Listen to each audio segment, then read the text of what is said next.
Hey, what's up, everybody? It's Cody with Blood Money MMA Bets, and I'm back here with my buddy JohnnyKpicks. What's going on, guys? We're back to break down UFC Vegas 53, Marlon Vera versus Rob Font. Should be a great card. I know me and Johnny got a lot of the same picks this week, so hopefully we hit them all. True, and usually when we have the same bets, they usually hit, so that's always a good thing. Right. Get the 100% capper vote. Exactly. Yeah, man, we'll do a little recap of UFC Vegas 52 real quick of just, some of the good fights and stuff, and we'll get into 53. What was your favorite moment of that card? Honestly, I think my favorite moment was the Puelas and Guida fight. Dude, that knee bar that he did was like one of the quickest transitions to a knee bar, let's just say, that I've ever seen. And you don't see too many, knee bars that much, but he's like the only fighter that has more than one knee bar in the UFC. Now he has 3. This guy is crazy. I mean, I thought he would win by submission, but man, he made it look easy, and I didn't think it was going to be like that. And dude's legit on the ground. Right. Yeah, man. I was shocked that Clay Guida shot a takedown within 45 seconds. I was watching. I knew he was going to do that, and that's why I liked Puelas. I'm like, man, he's going to want to take this fight to the mat because that's Clay Guida's game. Like, he doesn't want to strike. But when you get to if you get the fight to the mat, like, that's grappling all day. And Puelas has really good reversals and sweeps and stuff. Yeah. He got him, and that was nasty. Right. I thought Guida was going to do a little more like he did against Marco Madsen. Oh yeah, where he uses wrestling in reverse, kept standing. His striking looked real good, but dude, I was sitting there watching it. I'm like, when he shot in, I'm like, why would you do that? Because like that's Puelas' game, and he don't really have the best wrestling, so I don't know if he would have been able to get Guida down on his own early, anyways. Yeah, I agree with that. I don't think he has the wrestling, but like if he was on his back though, Puelas, I think he swept him. Like, he could sweep him anytime he wants. But he probably couldn't stop the takedown. So, yeah.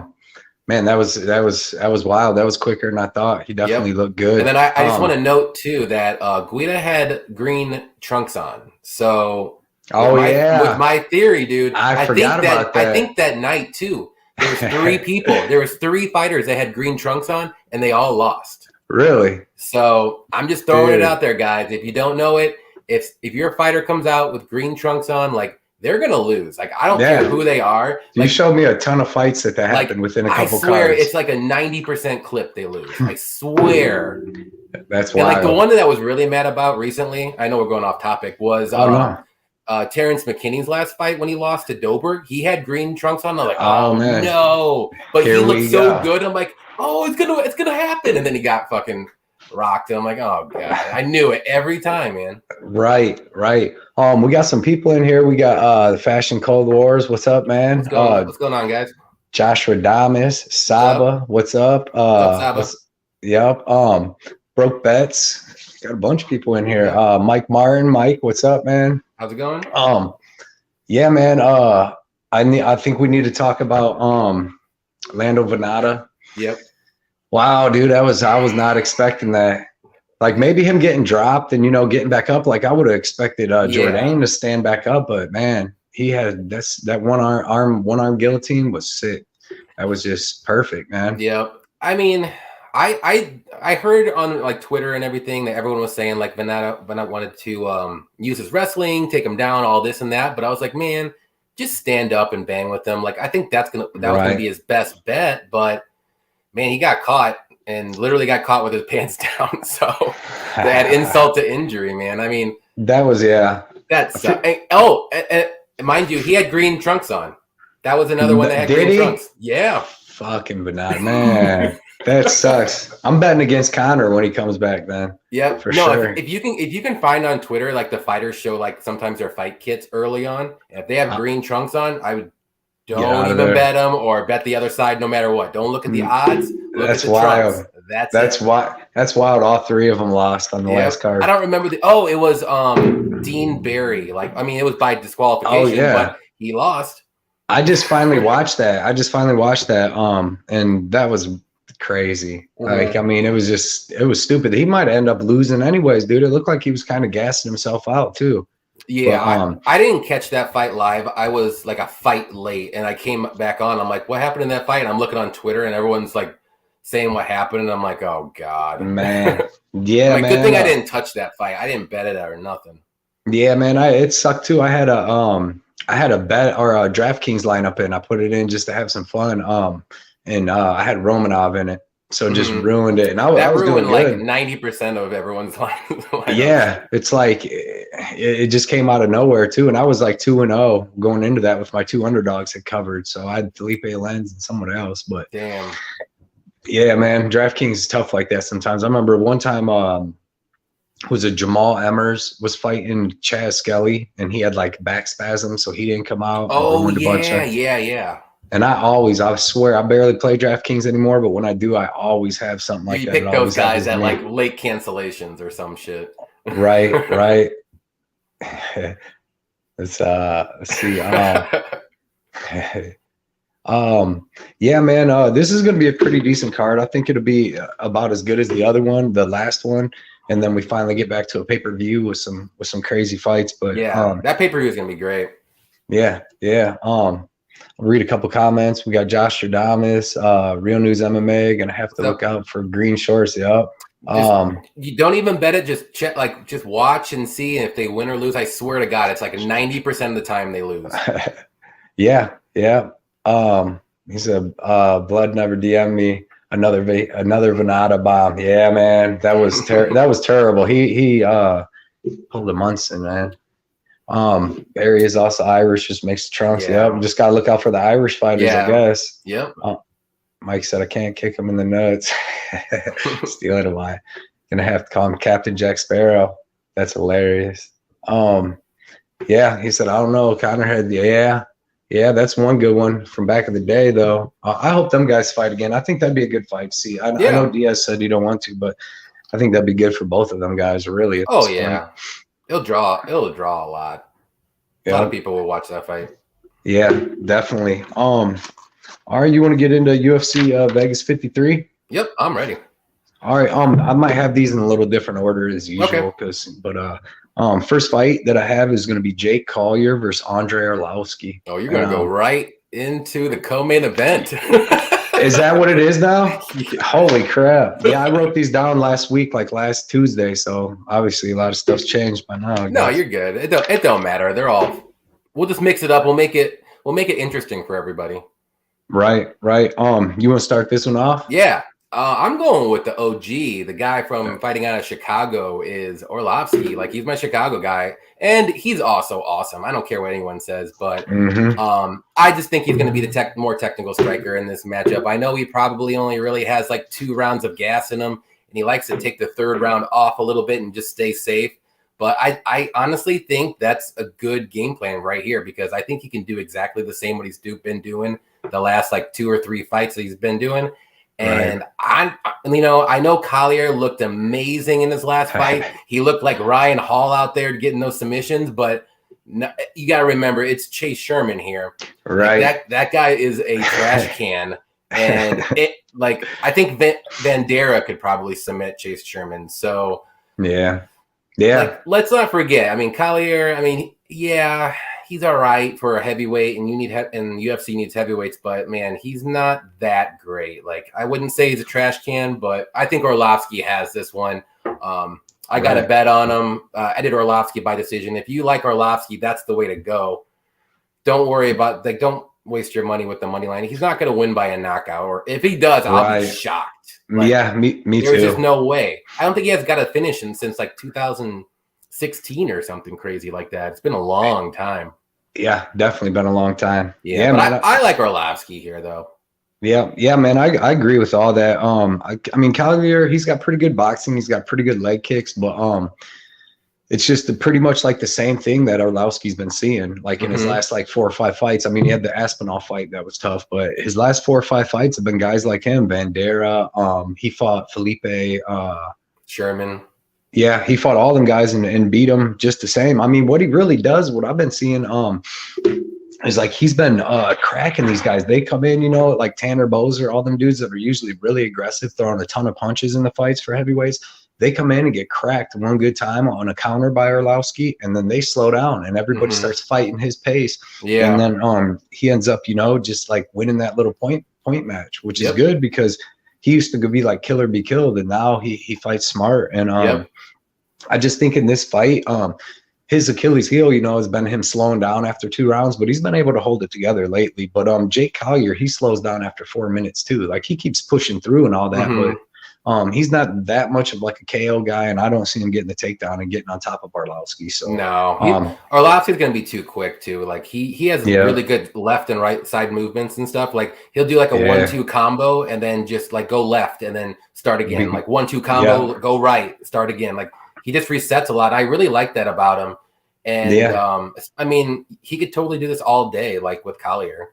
Like with Aspinall, like Aspinall is good. Like all Aspinall needs to do is rush in, just knock him down once. And I mean, you saw what happened. It was really quick. And Arlovski had no shot. But this against Collier and people like Collier, he's gonna piece him up all day.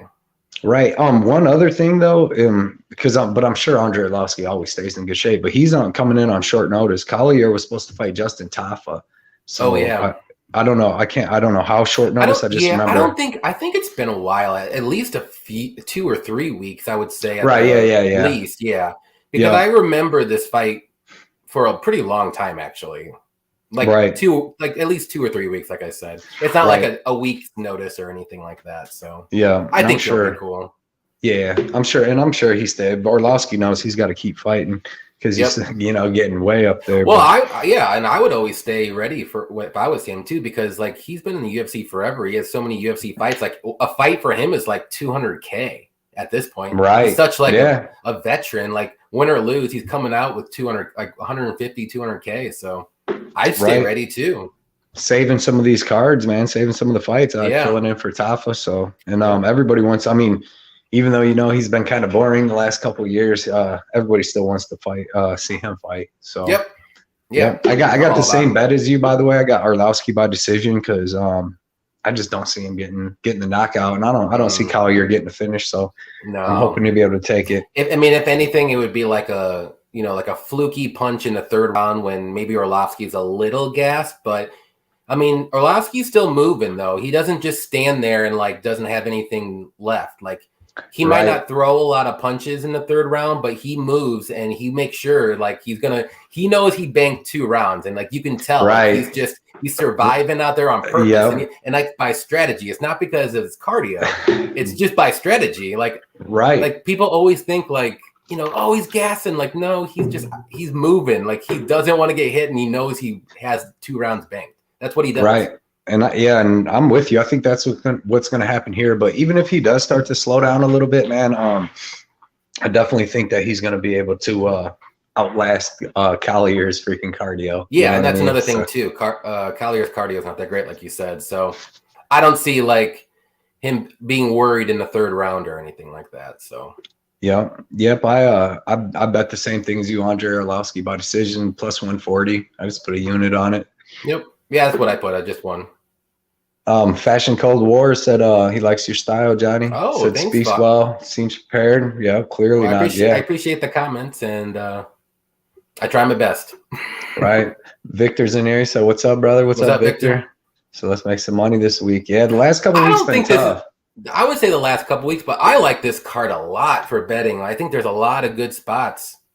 At least more than the last 2 weeks. Oh my God, last week was awful. I couldn't find anything. I had a bet I put a bet on Dwight Grant. That's how bad the last cards were. I was just trying to find because especially after I don't blame you though. That was you got him at plus money though, right?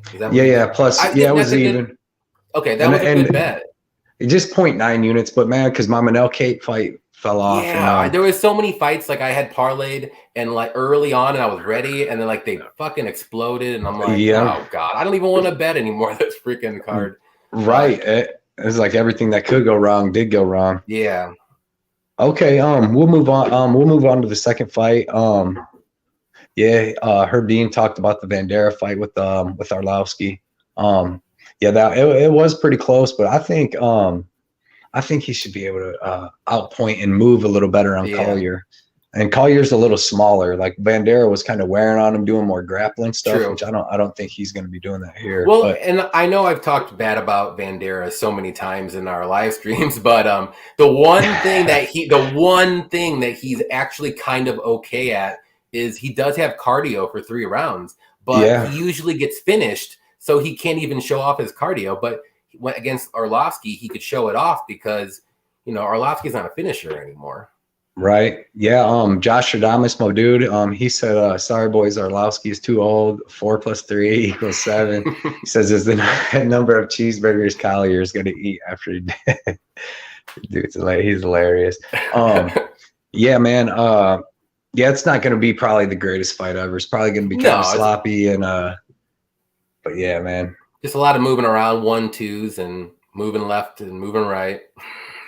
Right. Grant fight was close with that knockdown he did. Yeah, I thought Grant. Speaking of that, I just thought Grant was winning that or the whole fight until was it the second round he got knocked out or third? I think it was late second. Yeah, I think But I know Sergey knocked him down once, and then Sergey got knocked down twice. So I was like, man, this is a crazy fight. But I did edge it out for Grant until he got knocked down. That's what the first round could have been like, that really could have been like a 10-10. If they'd ever give a 10-10, because both of them dropped each other. Exactly. And it was pretty even. And then the second round I had Grant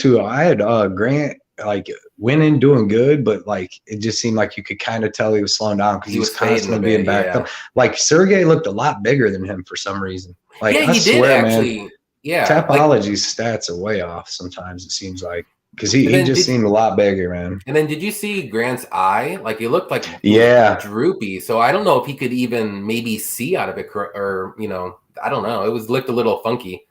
Right, and still, even with all that, I still kind of felt like it was like almost an early stoppage because he got dropped and he went down, but he got up and had his hands up like he might have still got stopped. But man, if you're getting back up and you're not curling in a ball, then you should let it go because he already got dropped pretty good in the first round. But true. Yeah, man, that was just a bad bet too. But I thought he was winning before that, and I thought he was going to finish him a couple times. He was cracking him, man. But man, Sergey did his thing. I like those stats, Josh. Yeah, with the right. Collier's going to throw, and that usually happens. But man, or like I said, it seems like Arlovsky, because that's what Bozer does. That's what Bandera does. But Arlovsky always cracks them guys hard a couple times in the first round. He's a counter striker. Like Arlovsky's moving backwards, stopping, and they're coming in to strike, and he's cracking them, and it just slows him up. That's why all his fights turn slow. So. Yep. Yeah, man, it's going to be a good one though. Probably not a good one, but not exciting, but it'll be fun to watch. Right. I'm going to enjoy it because I like Arlovsky. So I always root for the Chicago guys, whether they're fighting out of Chicago or they're from Chicago, either one. So. Right. Yeah. All right, we'll go on to fight number 2. We got I got Alexander Romanov and Chase Sherman here. Oh, okay, this is going to be a good one. We already went over this one last week. Yeah, I know exactly, and I'm gonna go with the same thing. It's gonna be Romanov by just King Kong smash in the first. Maybe Sherman might make it to the second round, but he's coming in. He's gonna be out of shape. Who knows if he was training for a fight? He wasn't even in the UFC no more. So yeah, man, I think Romanov is gonna be able to land takedowns and smash him out in the first or the second round. Yeah, I mean, it's going to either be by submission or KO. I don't see it any other way. And I think it's going to be in the first round unless Romanov wants to slow play this for some reason. He's going to dictate this fight. Does he want to get this fight to the mat? Does he want to keep it standing? Does he want to go in the second round? Does he want to go in the third round? Whatever he wants to do in this fight, he's going to do. And it's going to happen because he's that much better. And it's crazy. It's actually crazy to me that he's actually the biggest betting favorite in UFC history at minus 22 or 2,300. That's amazing. That line should be for a champion and a freaking bum. Like John Jones versus the fill-in of Chael Sonnen or something real quick. Jared Bandera, there's a good one. Yeah, that fight that should be a minus 2,200 fight. Well, it's this because Romanov is the future. It seems like could be, and Chase Sherman was just cut from the UFC, so they're obviously saying he ain't even on the level. And I'm with you though. Maybe Romanov comes out here. I haven't seen the over/under line, but maybe Romanov comes out here and tests his striking, because Chase Sherman's striking ain't bad, but it ain't the best. But he don't hit hard, so he doesn't move his head either. Like his head just stays he's straight, a punching bag, and then he's like bam, bam, bam. He gets hit all the freaking time. So this is a good opportunity, like you said. Like if Alexander wants to try to work on his striking and show everyone that he can strike, this might go in the second round, because I don't know if he's going to be able to drop him, because Sherman does have, I think he does have a pretty decent chin. He's got a hard head for sure. Yeah. And then once this fight gets to the mat, though, I mean, it's going to be finished in 30 seconds for sure. Right. Yeah. Saba said, you guys heard Wonder Boy wants to fight Nick or Nate Diaz. I've seen that. Yeah. I'm okay with that. Yeah. I'm okay with anything with the Diaz. Well, maybe not Nick, but anything with Nate Diaz, like I'll watch it, and I'm ready for it. Let's go. Nick Diaz, He just after that last Lawler fight, that was so bad. Right. If he comes in shape and had a full camp and fight, didn't come in and fight like Kamaru Usman or nothing. Yeah. Made a good fight. Yeah, I'd watch him. The only difference in competition, 5 fights is Bozer and Bandera, for Arlovsky, Vellante, and Collier. I mean, and beating Chase Sherman, he just kind of like fell on him, and then it was over. I mean, if he falls on Arlovsky might even be able to land takedowns on Collier if he needs to. Yeah, Arlovsky's got decent wrestling. Has pretty good takedown defense too. So he does. He's a sambo guy. So I think he's like close to 80%. And like, how many fights does he have? 1 million. So 80% with 1 million fights, like that's good. Right. But yeah, man, and it's just Romanov. I haven't seen the over under, and you can't put Romanov in nothing. I guess if anything, there's really no value on Chase Sherman, but he's plus a lot of money. You never know. Romanov slip, blow his ACL out, throwing a kick or something. Yeah, or might get kneed in the balls again and quit. right. Gets real tough. And they got lucky in that fight. I thought he probably should have lost that fight.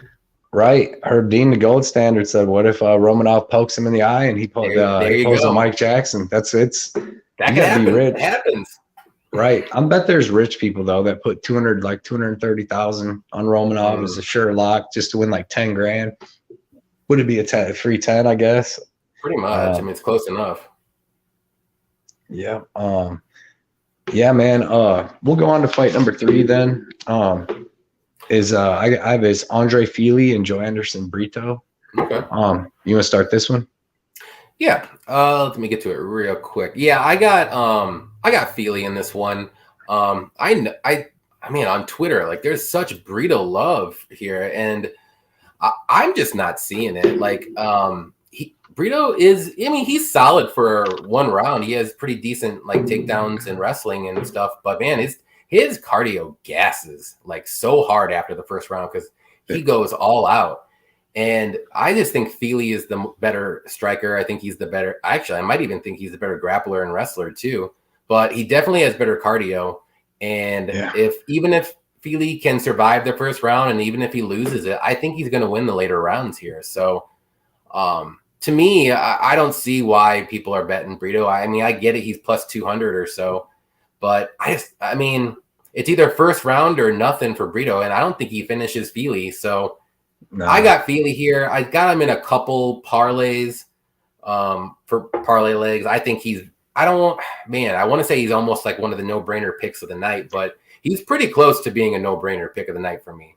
I like him a lot in this fight. So. Yeah, man, I'm with you on all that. Fili, he's just really well-rounded, comes from a great camp, been at Team Alpha Male his whole life.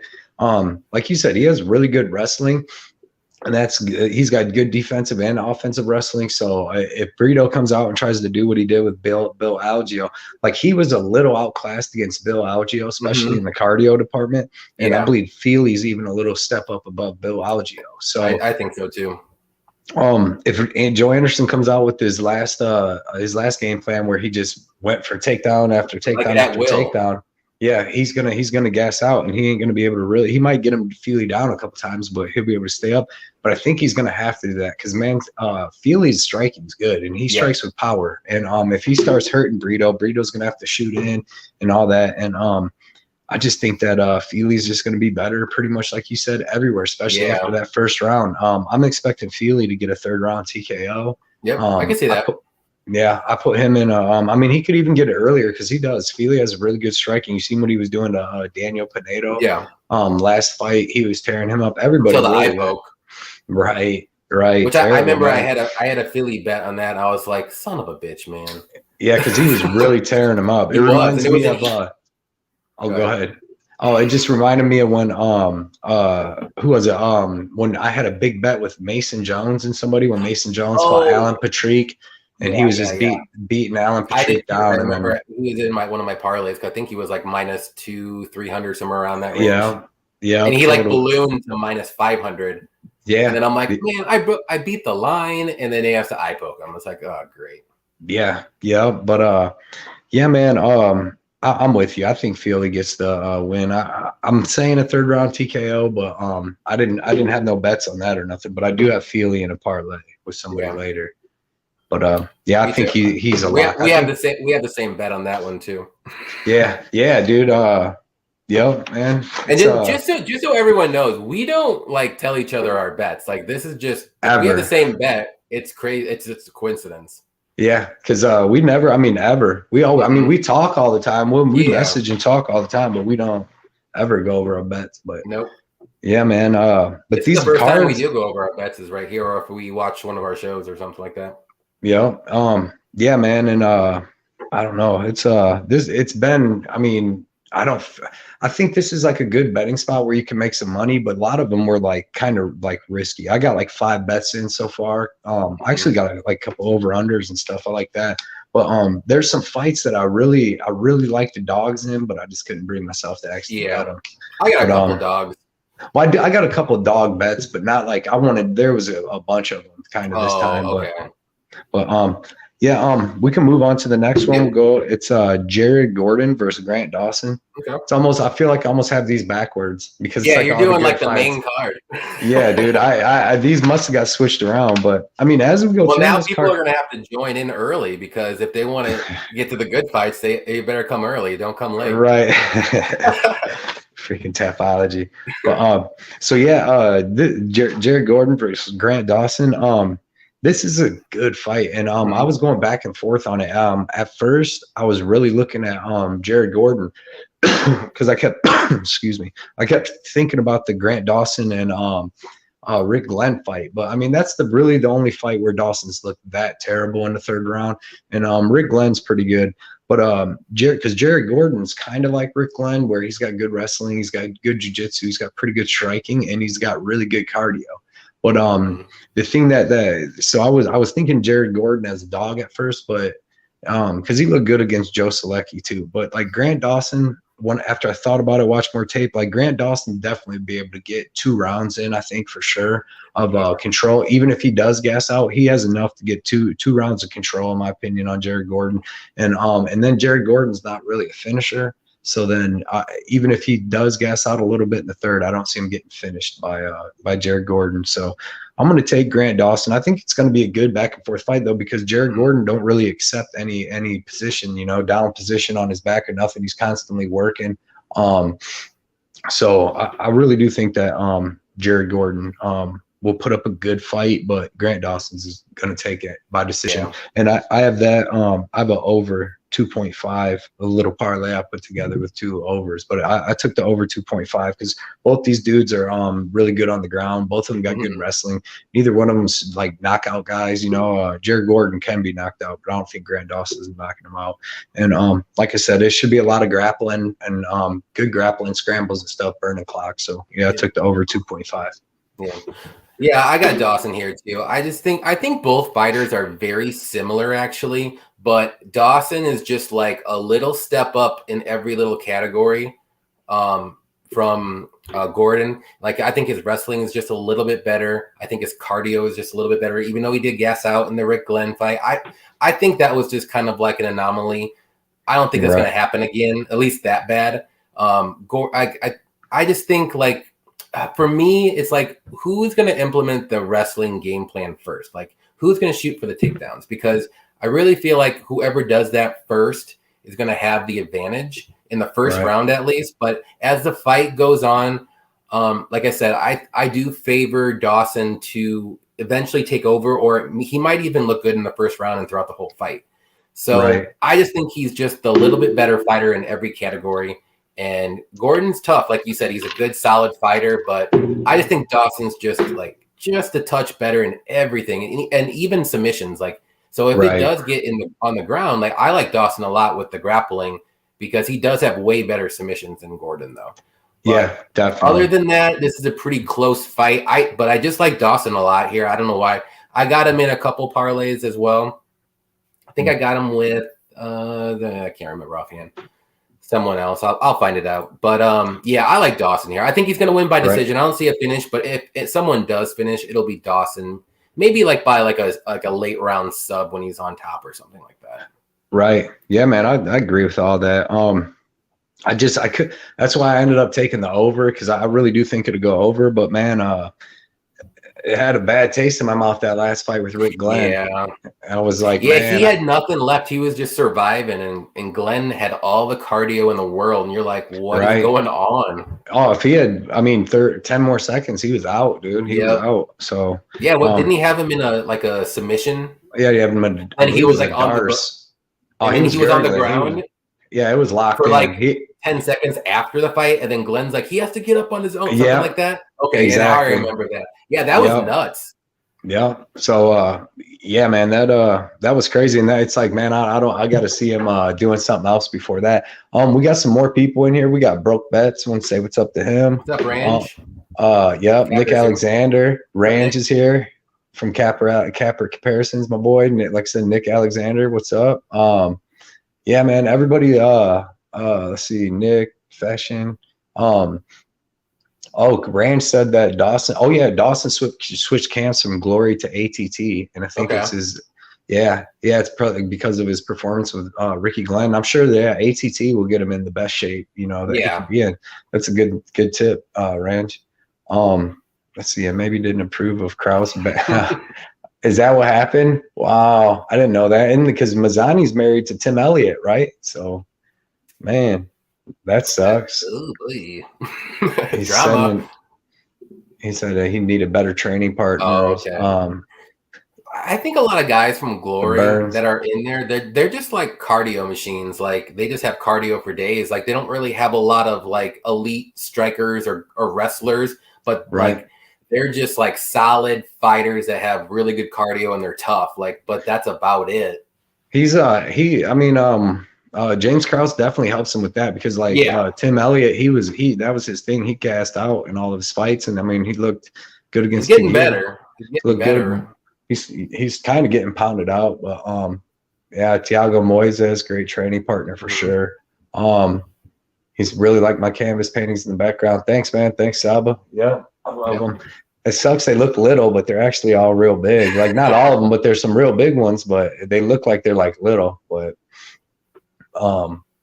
ATT Gym, never me, about the James Krause and Mazzani. It's always a rumor. It's always a rumor. Right. But yeah, man. So I'm with you. I know you said you got him in a parlay too, and I got him with Levy, but I just said who I like. I just said who I liked. Whoops. I like him too. I like him too. Let's see. So the next fight I got is in the featherweight division. We got Darren Elkins versus Tristan Conley. You can start this one off. All right. Well, I'm going with my not really hometown, but he's from the area that I actually live around, and I'm going with Elkins. And this guy is just a gamer. I know he didn't look great against Cub Swanson, but man, this is a good bounce back fight for him. This is what this is the style of fighting fighter that he wants. If he faces a power striker that has really good striking, he's gonna struggle. But I just don't think Conley is that guy. I don't think he's that good at striking. His wrestling is pretty good. He has decent grappling. But man, I just think Elkins is gonna be the guy that just grinds on Conley. Conley might look good in the first, but I think after that, Elkins is gonna take over slowly. And I got him by decision. I don't have a bet on him or anything, but I'm gonna root for him. And it's going to be a close fight, but I think Elkins is either going to get the late round finish in the third round or a decision here. It's going to be a pretty decent fight, though. I think they're pretty close, but man, I can't pick against Elkins with his style, especially against Conley, because if it was a power striker that has a lot of knockouts, I would be wary about picking Elkins. But here, like I like Elkins all day, But especially as the fight goes on, you'll see Elkins get better and better and better. Junkyard dog, man. Yep. Hey, it's Rand's birthday today. I want to say happy birthday to you, Rand, man. At the good old age of 29. Right, man. Hey, enjoy it. You're only 29 one time, Rand, man. Enjoy that. There's many women at my work say they're 29 at least 10 times in a row. So I don't know what that means. Dang, man. Yeah, Nick said Elkins is from Indiana. Yep, he's a Indiana wrestling state champ, right? A couple times. Yeah, he's actually, I think he's like around my age. I don't remember him when I was in high school. But yeah, apparently he was really good at wrestling, and he grew up like probably maybe 20 minutes away from my house. So nice. Yeah, man, you broke it down great. I'm with you on that. I think that like Darren Elkins and Conley, they're both up there, 37 and 36 years old. Mm-hmm. Elkins 1 year older, but I think that Elkins does everything a little bit better than Conley. Yeah. He's a better wrestler. He's got great BJJ. He's got good striking, serviceable. Like he was striking with Nate Landwehr hard for 3 rounds. Yep. Yeah, Cub Swanson got him, but Cub Swanson's really good. When he's on, he's on. Yeah, he was on that night too. Like he couldn't miss. And I'm like, dude, I had a bet on Elkins that fight too. And I'm like, that was a bad bet. But I can't blame you because I think Swanson hadn't fought for a long time and all that, man. But yeah, I think it's going to be what you say. I think it's going to be a lot of grappling and scrambling, and it might go back and forth, like you said, especially in that first round. But Conley's kind of slow in his striking, and I think it's going to be, kind of like the Sabatini fight where without Elkins running at the end and stuff like that. I don't know why Sabatini did that, but yeah, man, I think it's going to be a good fight. Both dudes do about the same thing. Decent striking, decent wrestling, decent BJJ. But I'm taking Elkins with you, like you said, and I'm taking by decision. And that's going to round out my other parlay. I have the Darren Elkins over 2.5 because, like I said, I want Darren Elkins. I just didn't want to put 170 on him. Like I didn't. It's because he's totally old. So I was just like, I wanted to find a way to play the fight, and the over. I mean, it was like minus like 200, but I like it because neither one of these guys will really get finished unless, like you said, he's fighting a crazy power striker, and that's not Tristan Conley. And so I got the Dawson over 2.5 rounds and the Elkins over 2.5 rounds, and I'm hoping for a lot of grappling in both of them fights. A lot of control time for Dawson, and a lot of control time for Elkins and stuff, and both dudes are great at BJJ, so I don't see no submissions. But unless it's a late round submission when Elkins just gasses Conley and he has nothing left, he'll get like a rear naked choke or something like that. Right. Said Elkins is going to look a bloody mess, and Conley will get the decision. I hope. It'll be the opposite. It'll be Elkins will look like a bloody mess, and he will get the decision. And you said, did you say you have any bets on Elkins? No, I'm just gonna root for him. I mean, I don't like. If it was like closer to a pick'em, maybe like minus 120, 130, I would lay some money down. But I think right now it's at minus 160, 170, and I think I like the over better if I did anything. But I think I'm just gonna stay away from this fight. Right, and at first when I seen it. I was on vacation. I couldn't get to it, but I seen that Elkins was minus like 130, and then a lot. Yeah. But like at first he was minus like 140, and it came down to 130, and then it just started going up for Elkins. But I agree with it. I definitely agree with it. Victor said Elkins should retire soon. Too much damn damage. Yeah, he does have a lot of damage. He just can't fight power strikers anymore. It needs to be more of like a grappling match, and that's about where he's at. I mean, he's 30, like he's 37. He's not going to fight for a title anytime soon, but he's still okay. Right. But if he's starting to get knocked out a lot like he did against Swanson, like that's the time. Like that, I think that was like maybe his only time recently that he got. I can't think of another time he got knocked out pretty bad. Yeah, I know he did go in a war with Nate Landwehr, but yeah, they did. He got dropped a couple times, I think, in that fight too. Yeah. But the other ones that he won, I mean, he looked pretty good. Right. Yeah, I'm rooting for Elkins too, but them are some of the reasons too where I couldn't bring myself to bet him, because you never know. His chin could be gone now. Exactly. He's older. He's took so much damage. He comes out, but if he does get knocked out or something by Tristan Conley, he's definitely gonna have to. Yeah, he's gonna have to think about what he wants to do. Right. Yeah, Elkins. Yeah. I think I might have bet Elkins too. I'm not even sure. That was just a bad bet. Everyone did it. he tricked us with that Grigori win and the Derek Minner win. Well, and then I think he's back. And I think Swanson was coming off of the Giga loss too, and he just, I think, or maybe like a fight before that. Yeah, I think that was the one. Yeah. And that didn't look good. Yeah, he was coming off the Giga loss, so we should have known Elkins. Recency bias. You can't let recency bias get you your bets, man. Right. Yeah, Nick's right here too. With it is a step down in competition compared to what I think Elkins so has too. been facing. Yeah. Yeah. Josh said he didn't learn that the first time. I figure Elkin owes me a win. Yeah. I hope Elkins does just for the. He deserves it. Elkin, the old leg Tectora, man, I love that. He was good, and he was so small compared to the other dudes back in the day. Tough as nails, though. He said I had kind of done with the either way. Well, that was a good bet. Yeah. Yep. So like I said, man, I like that Elkins and Dawson over parlay. Yeah. It was a little over even money, I'm pretty sure.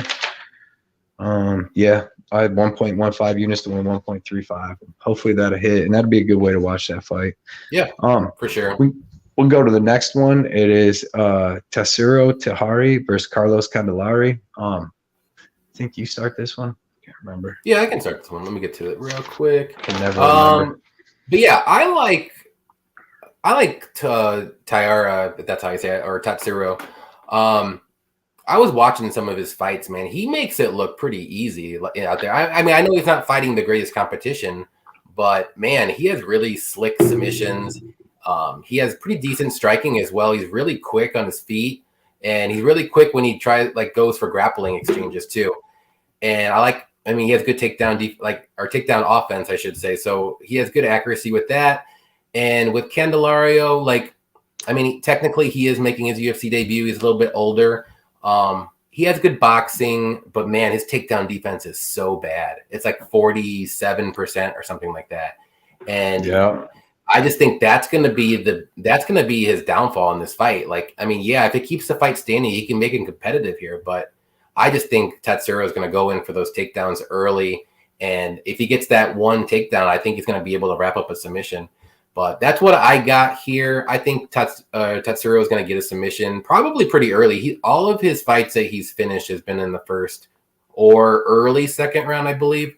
Yeah. So, and he does do more submissions than KOs, I think. I think he mainly is a submission grappler guy.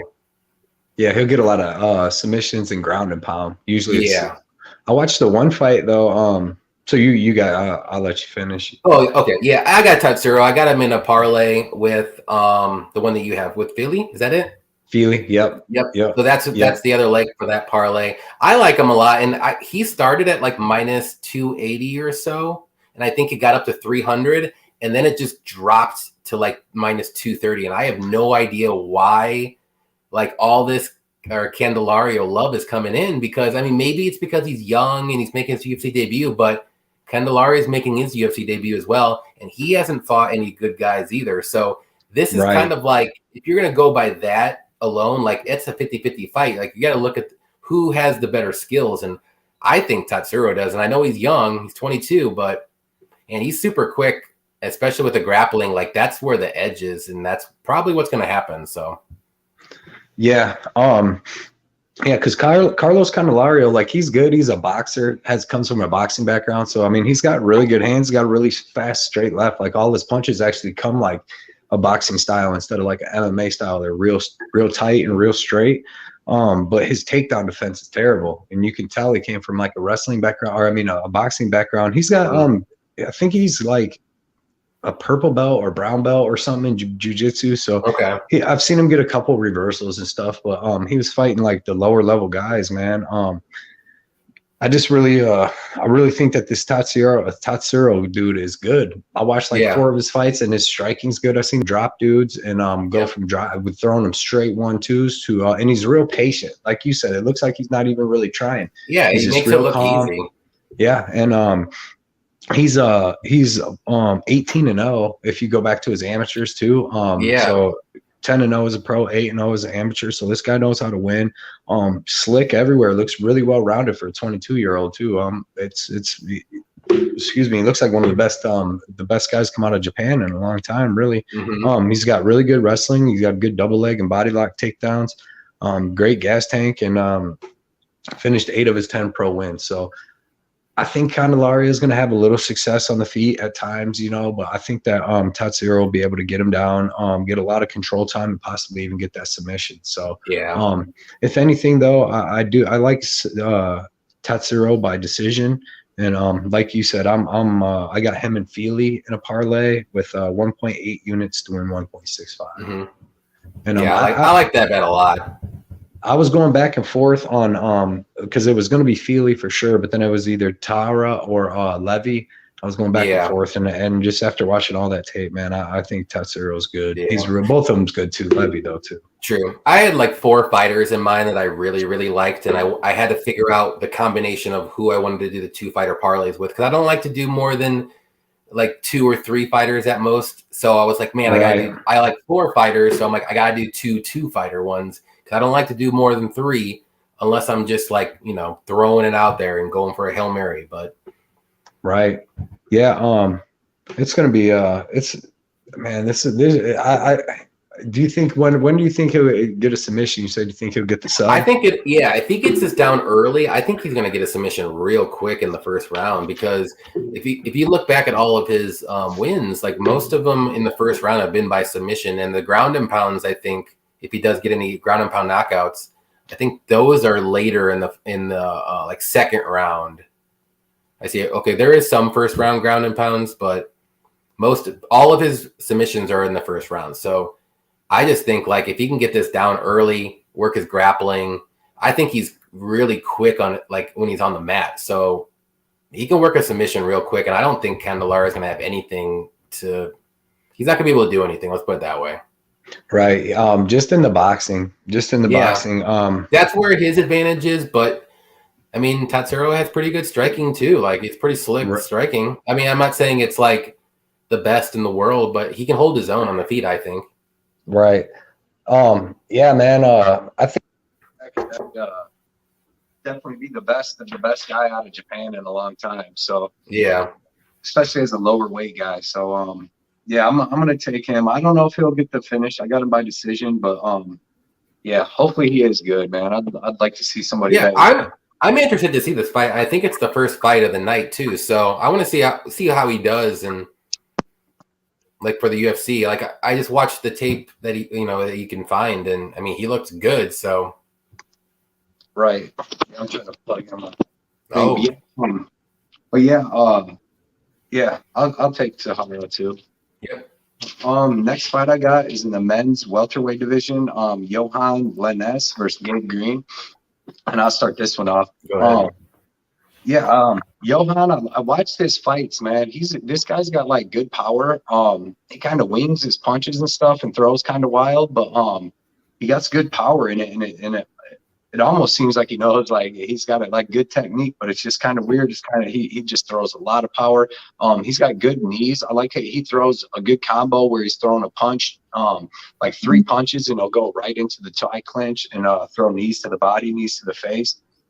Good KO ratio. He's got 6 of his 8 wins are by KO. But he's got like decent wrestling and grappling himself, but you can tell by the way he's built that he's kind of going to slow down kind of quick. You know what I mean? He's a muscular dude. And he throws power in everything that he does. But he's undefeated, which is good. He has a really good flying knee. I think he's got 1 or 2 KOs with that, at least 1. And like I said, good knees in the clinch. But Gabe Green, he's got really good striking too. Like his head movement looked better against Philip Rowe than it did against Daniel Rodriguez. He looked pretty good against Phil Rowe, and as we're seeing now, Phil Rowe's pretty good. So that was a pretty big win for him. But he's got decent grappling, decent clinch. He's like seems pretty physically strong and stuff. And he really excels when he gets in a war. And then this Johan, he loves being in wars too. So this is going to be a dogfight. I wanted to see what the like over under was, but I still can't get one. I couldn't get one. I think it's 2.5. Is it? I was thinking on the under on that. Because I just think that like one of these guys is kind of going to slow down, and it might be Johan, but I don't know. I think if there was a finish, but I like Gabe Green just because he showed me a better gas tank, so I'm gonna take him. But I don't know how. I like, and the line's weird because I know Johan started off as the favorite, and when I went to the casino at +1, when I seen him at +125, I almost wanted to bet him because this should be an even money fight. They're both good, man, and Johan could easily come out here and spark Gabe Green. So, yeah, man, I'm gonna take Gabe Green, but I'm not confident. I didn't make any bets on this. Like I said, I wanted to look at the over under. Well, actually, it's 1.5. I'm sorry, I lied. Is it? Yeah. And that's kind of what I would have been looking at because I think both are going to be a dogfight for as long as it lasts. And when you get to that, like the line change in this kind of fight can sway who you bet on, who the value's on, And like I said, I think Gabe Green's going to win. But if you get Johan up to like +130, 140, all the value's on him because this is going to be a dog fight. So, but yeah, man, give me Gabe Green. Not confident at all. Would bet Johan if this starts to go out of control or something. Yeah, I'm in the same boat with you, though I am picking Johan here. I just think Gabe Green is a little too hittable. And as you said, Johan's striking is pretty, like his power is there. Like he does like the flying knees. He has really good power in his hands. I know they are a little looping at times, but man, if he lands one of those, and I think Gabe Green might go down. Like I know he's tough and he hasn't been knocked out in a long time, and then, like a lot of people have been saying too that Gabe Green's coming back from like some kind of heart attack or something along those lines recently. Yeah. And punched in the heart. And that's crazy. And then he's fighting. I mean, I know he had a couple injuries after his last fight. And so he had to work up because he hasn't fought in over a year. So I don't know. Like, I mean, I didn't know that before I bet Johan, but I saw him at a pick'em. It was like -110 each, and then like literally, I would say no more than like 6 hours later, like he jumped to like +130, and I'm like, what is going on? Like I'm looking, trying to find out if there's anything wrong with him. No, just everyone's picking Gabe Green. Like there is so much love for Gabe Green. Like I get it in a way, but man, I just think Johan's a more dangerous fighter, and he might start slowing down. I would say maybe after the second round, but he's been to a couple decisions and he won them. So he had to have done good in, at least the first 2 rounds, at least, you know what I mean? Right. So I like Johan here. I think the value is on Johan. Man, I just think he can get the KO. I think this fight's going to stay on the feet. I don't see any wrestling, maybe like just to steal a round or something maybe, but nothing like straight wrestling or grappling. I think it's going to be on the feet mainly. And I just like Johan more. Green's too hittable for me to pick. Like I said, I liked Johan when it was a pick'em, but I mean, I saw it at +125 and that's where I got him at. And I'm like, I can't not bet this. Cause I don't think I would have bet this fight if it was a pick'em. Right. So I went with the value, and yeah, I got him by knockout. I think he's going to catch him late in the first or like early second round. Yeah. Johan definitely has the power advantage, and he's got like that awkward style. So he could definitely. I get what you're saying with Gabe Green because it's not like he's some proven dude. He's been knocked out twice early in his career, and like you said, coming in on that heart attack. That's why there's a lot of unknowns about this. So I stayed. I was looking. So you said the over under is 1.5. Yeah, it's 1.5. I could look up the line. It is over is -135 and the under is +105. So it's pretty close. I mean, I don't. Maybe Johan. Most of his knockouts are early, so maybe that under. Yeah. I was hoping it would have been like 2.5, and then like say like -130 for under. Yeah. Yeah, all of his knockouts have been under 1.5 rounds. One was pretty close to being over 1.5, but all of them, the other ones have been in the first round. Okay. Yeah. And then he has been to decision twice, and he won both of those. So, like I said, he's had to have won at least 2 of those rounds, and they were unanimous decisions. So, right. I think he has at least 2 rounds of cardio in him. So, if that's the case, I can see him winning, either by knockout or 29-28 decision. Right. Range said Johan has questions. He's kind of unproven, definitely. I mean, he's making his UFC debut, but he looked good against a pretty solid guy in the Contender Series, though. I think Johan was actually a pretty decent underdog. I want to say like maybe a plus 200 or so. So he kind of, I could be wrong about that, but from what I can remember, I think he was a pretty decent underdog in the Contender Series, and he won by knockout. Yeah, he did. He looked good. That guy was supposed to be real good too. The guy he fought. They said bruised heart. Graham said bruised heart for Gabe does scare me. I'm staying. So that might affect his cardio a little bit, and Gabe Green does have pretty decent cardio. So, I'm not saying go out and bet Johan because of that, because I just don't trust that kind of stuff. But I just think his striking for me and this power, that's where I like about Johan. Right. Yeah. Like I said, he was farting in a jar too much for Gabe Green. Ranch said he's got to go to work. I appreciate you stopping by, Ranch, and I can't wait to get on another live show with you, man. I had a great time last time. Thanks for stopping by, man. Josh Thomas said, did I hear this dude had a heart attack from getting punched in the chest? That's what they said. It caused. Yeah, it was something like that. Yeah, and he couldn't even train for like 2 or 3 months. He said fade, Zach, what's up, man? He said, hell yeah, Johnny. What's up, Zach? Appreciate you coming here, man. It's gonna be a wild fight though. Mm-hmm. Definitely gonna be a wild fight. We'll know a lot more about both these guys after this fight. It's definitely about Johan. He might be the truth. You never know, undefeated. So you can never. It's hard to go against that, especially getting them at dog prices. So, next fight we have is in the men's lightweight division. We got Mike Breeden versus Tom Levy, and I can't remember who started the last one. I'll start this one. Okay, go ahead. Yeah, Mike Breeden, man. I watched this fight with Alex Hernandez. Obviously looked terrible, got knocked out quick. He came in on short notice, but I watched some of his other regional stuff, and I'm not impressed with him at all. Like there was literally he's kind of slow. He stands kind of straight up. He's got like decent striking and okay power in his hands and feet. But I really couldn't find anywhere where he was just like really good. I watched him fight this 39-year-old dude that was like an old dude for real, and he was getting pieced up by him in the first round. It just kind of looked terrible. But I just couldn't really find anything good about him too much, and he's kind of slow.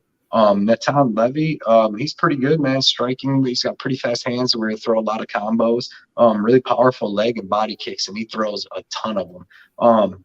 He's got pretty good offensive and defensive wrestling. But the thing I was noticing a lot about him, man, was that he kept like overswinging against Rafa Garcia, overswinging and trying like weird shots that were putting him out of position, getting him taken down over and over. He got taken down 7 times. Yeah. Appreciate Victor being here. But man, Levy, I just think that he's going to be better and everywhere. Like he's going to be able to strike with Breeden. He has better striking than Breeden, in my opinion. Breeden might have a little more power, but I still like Levy's striking and the different stuff that he uses. And Levy's, I believe, is going to have the wrestling advantage. So I'm going to take Levy. I didn't get him in any bets. I wanted to put him in some parlays, but I already had the one parlay, and I didn't want to put in too many. I had that Feely and the Tessuro one, but give me Levy. I think he's going to get him by 3rd round sub. I think he wears him down, and in the 3rd round he's going to be able to get him down and get a sub, arm triangle or something like he did on the Contender Series. Yeah, I like Levy here too. Pretty much everything you said. I think if there is a competitive spot for both these guys, it would be in the striking department. But Levy's going to be better grappling. He's going to be better wrestling. He can probably take him down pretty easily. Like you said, I'm just not that impressed with Breeden. His striking is okay, but I mean, Levy's striking I would say it's pretty similar, and maybe Levy's is a little bit higher. Who knows? But I think eventually Levy's going to take this fight to the mat. I think he's going to show what he couldn't show against Rafa Garcia. And looking back at it now, Rafa Garcia looks pretty good. I hate to say it, but Rafa Garcia's last fight, I know he got a point deduction, but man, he looked really good. But anyways, but yeah, I mean, Levy, he looked pretty good against Rafa Garcia. Like, I know he lost I think it was a 29-28 decision, but yeah, came down third round pretty much. Yeah, and I think he's going to learn from that, and I think he's the better fighter here. I think, and he's way better on the mat, and I do think he's going to get a submission as well. Probably in the second or third round, because I can see this fight staying on the feet for the first round just to test the waters. And then after that, like, Levy's going to be like, all right, it's grappling time. So something like that. Yeah. And I'm hoping they, like, everybody, like, I watched some of his Instagram and read some stuff, and it said that everybody that trains with him said Levy's just like a badass dude. So he's really physically strong and does what he's supposed to do. He just needs to be a little more patient. Like I said, and then that was his UFC debut against Garcia. So maybe he had a little bit of jitters. Maybe he, everyone making their UFC debut doesn't look that great. And then their next fight, that's the fight you need to see if they, if they excelled or if they got better, if they changed anything up. Because then you'll know. Because a lot of these fighters, they take these fights on short notice, and they're not ready for it. What's going to happen? Like last week, Evan Wilder, like, he looked pretty solid for 2-3 days short notice against Parsons. You know what I mean? But man, and he was up a weight class, so that had 2 red flags against him. But like, give him a full training camp in the lightweight division against a newcomer, he'll probably smoke him. Yeah, man. I agree, man. I agree. This probably could get a little sloppy because that's just how Levy fights. But yeah, did you have any bets on this? You said you had a parlay with Levy. Yeah, I bet Levy on a parlay with I could find out real quick. I know I said it earlier.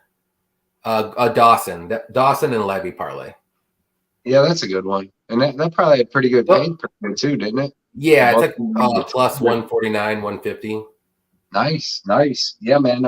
I like that one. I like that. This is a solid parlay play, especially getting that good money like that. That's good plus money. Yeah, like the 4 fighters I said that I really liked in this card was Feely, Tessuro, Levy, and Dawson.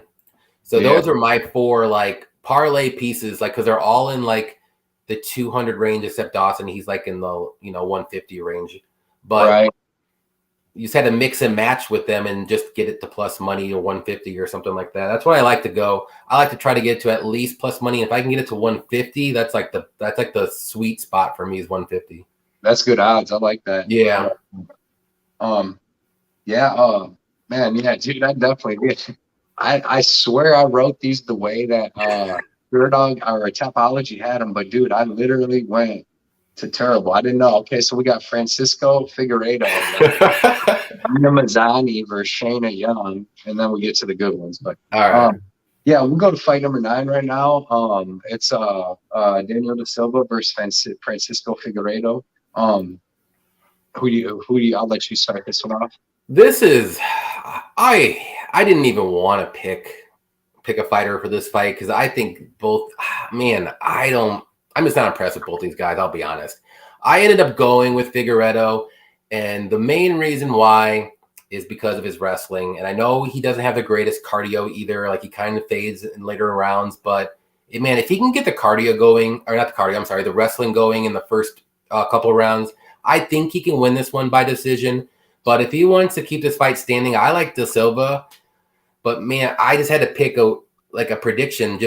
I'm in my head. This is like the way that Figueredo will win is if he just gets this fight to the mat early. He has to do it early. He can't wait around and strike with Silva, especially in the first round, because Silva kind of gasses too after the first. So this is going to be a weird fight, like, to me. And I don't have any bets on this. I'm not touching it whatsoever.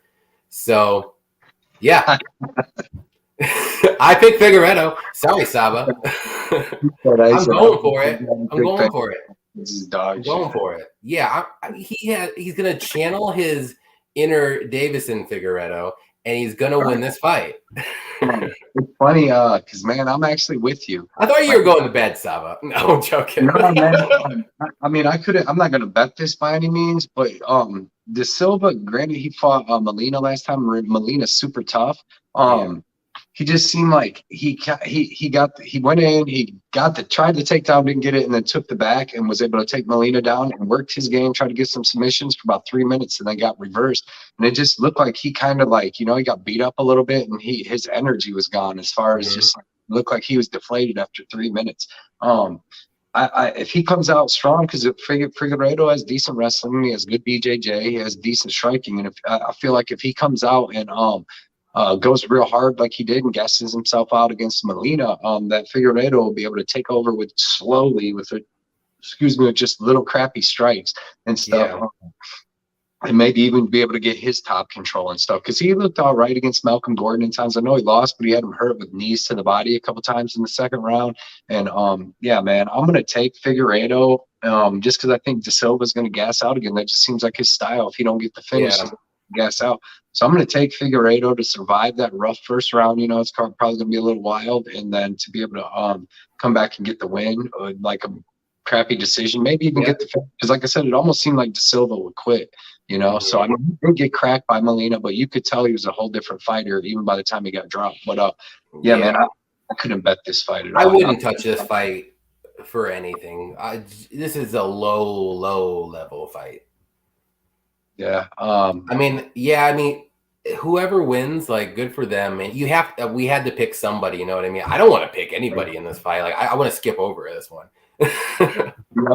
Me neither. I would never bet it. We gotta pick somebody. I would never pick somebody to bet it though. But I just decided that Figueredo's wrestling is going to be better than De Silva's first round striking, essentially. So that's what it comes down to.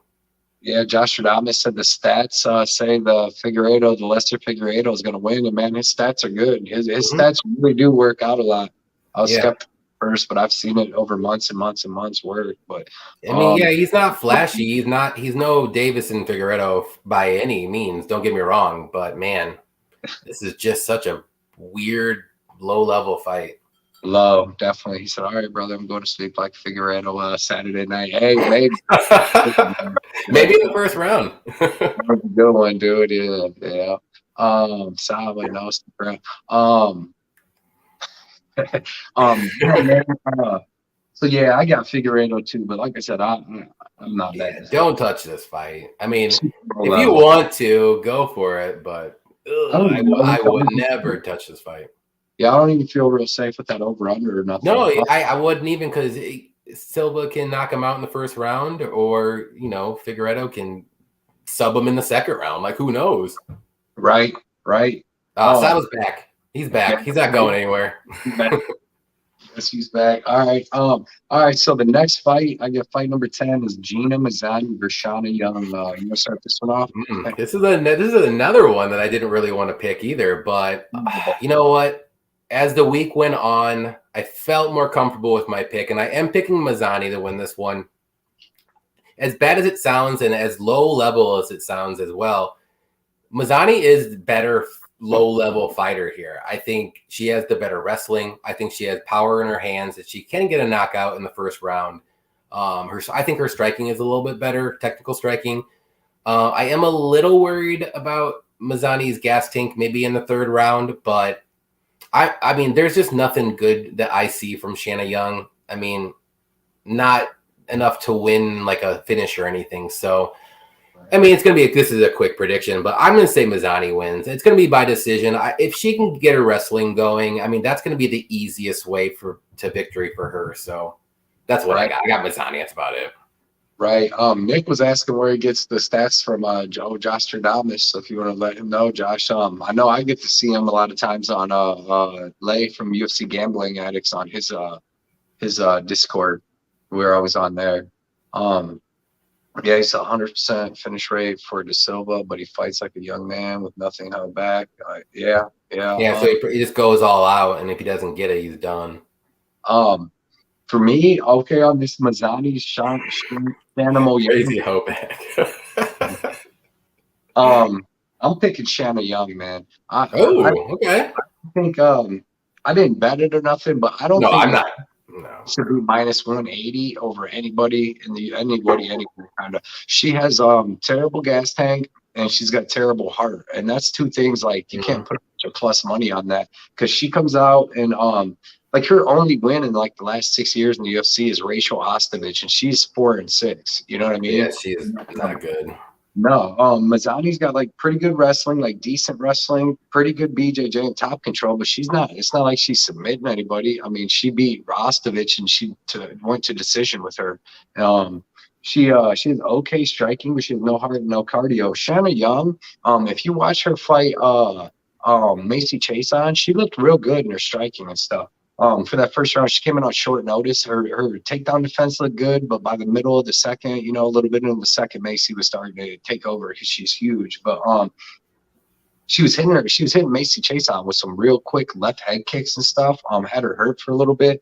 But I think Shanna Young is going to be able to. She might get taken down once or twice, and a lot of this is going to be biased. People wanting Gina Mazzani, and it's going to be a bias on Shanna Young because how she got beat up in her last fight versus Stephanie.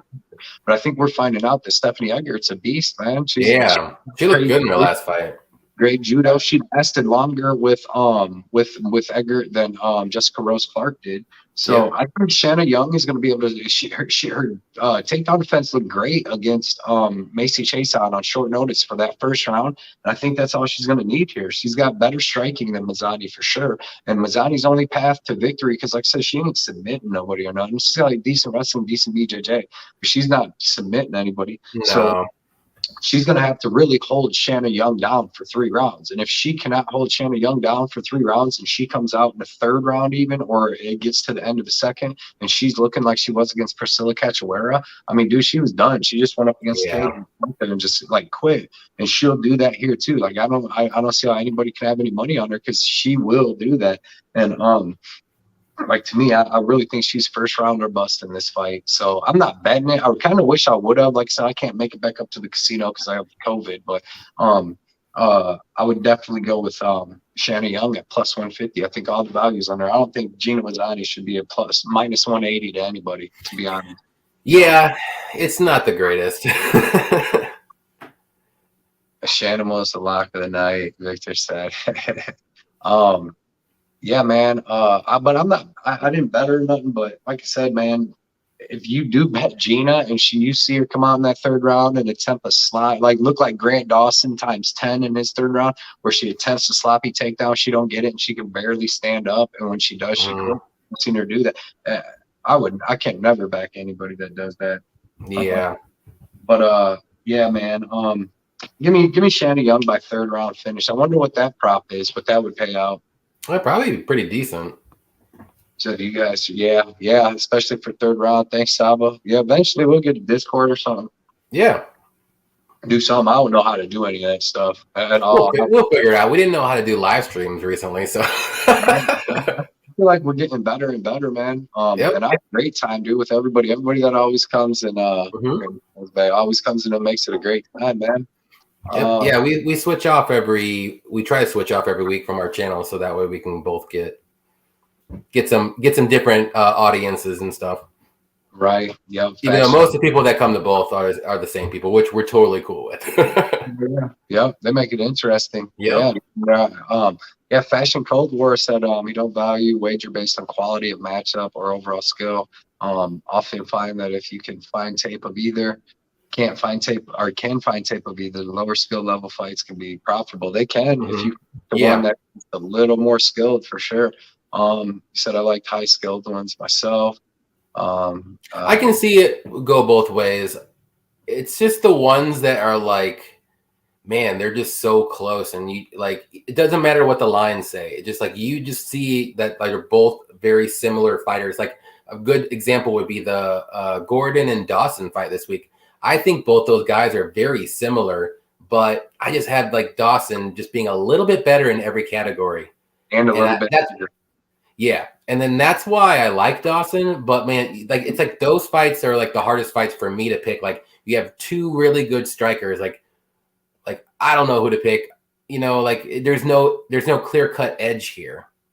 Right. Yeah. Or like 2 really good grapplers that are going to go for, or wrestlers that want to go get this fight to the mat, and you're like, okay, well now, what am I going? Who has the better striking? It's like it just sucks because like, you have to look at it like 3 or 4 different ways. Yeah, my boy Mike Martin, he's on Shanimal too.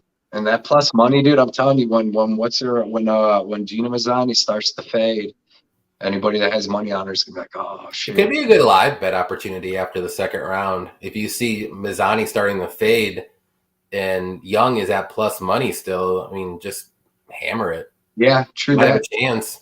Right. And yeah, man. I don't like to do live bets because if I do, like, it never works. Like, I lose every live bet that I do. So they gave me $73 on DraftKings from a crypto bonus I put on a long time ago, and Okay. I use it because I don't never bet on there, and I got up a little bit, and then I had some bets on the one weekend, but it was when the only time I've ever placed a live bet really, and I put it on Vicente Luque. I put like $50 when he rocked Blau in the third.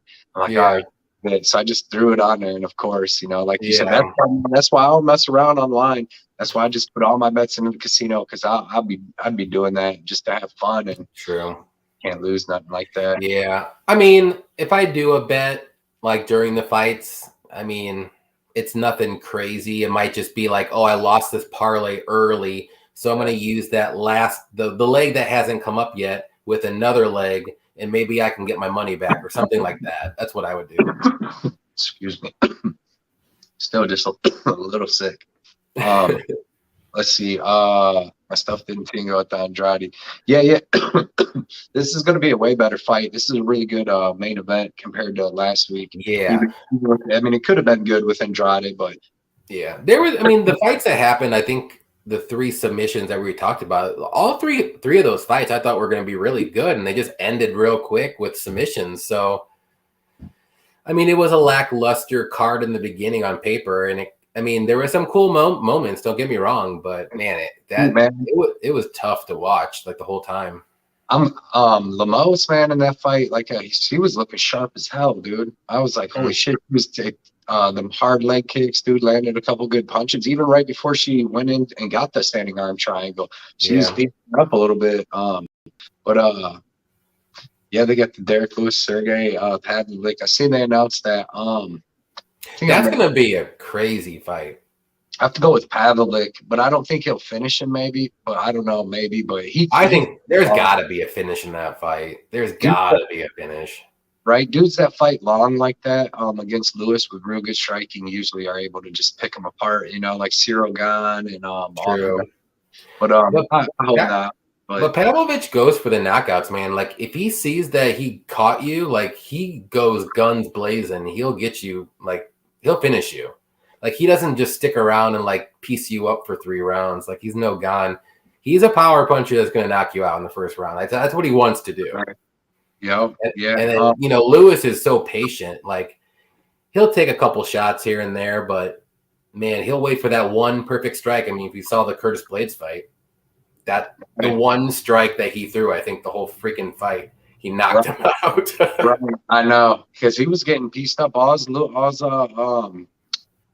Blades had to do was just keep striking like he was. But yeah. Well, when he went for the takedown, he should have put his head in the other direction, the other way, because he went right to his power hand and he got freaking uppercutted. And I'm like, oh, dude, that was just a rookie move. Right. I mean, he was winning that whole fight until that one freaking punch. I had a bet on him. That's why I remember it. I remember all my bad beats. No. All right, man. We're gonna get to the co-main event. We got Gerard Mirshall versus Christoph Jocko. Well, this is not the co-main event. We already went over that the first fight. This should be a decent one. Yeah, we went backwards a little bit. Yeah, actually, I like this fight a lot. Yeah. I don't know who starts this one. I'll start this one up. I think you went last time. Yeah, I can. All right, so I think this fight's gonna play out kind of like the Krylov and Paul Craig fight. I think both these fighters are very similar to one another. Joko and Krylov and Craig and GM3. They're like identical matchups, all 4 of those fighters. And I like GM3 to win this one. I think he's the more dangerous fighter.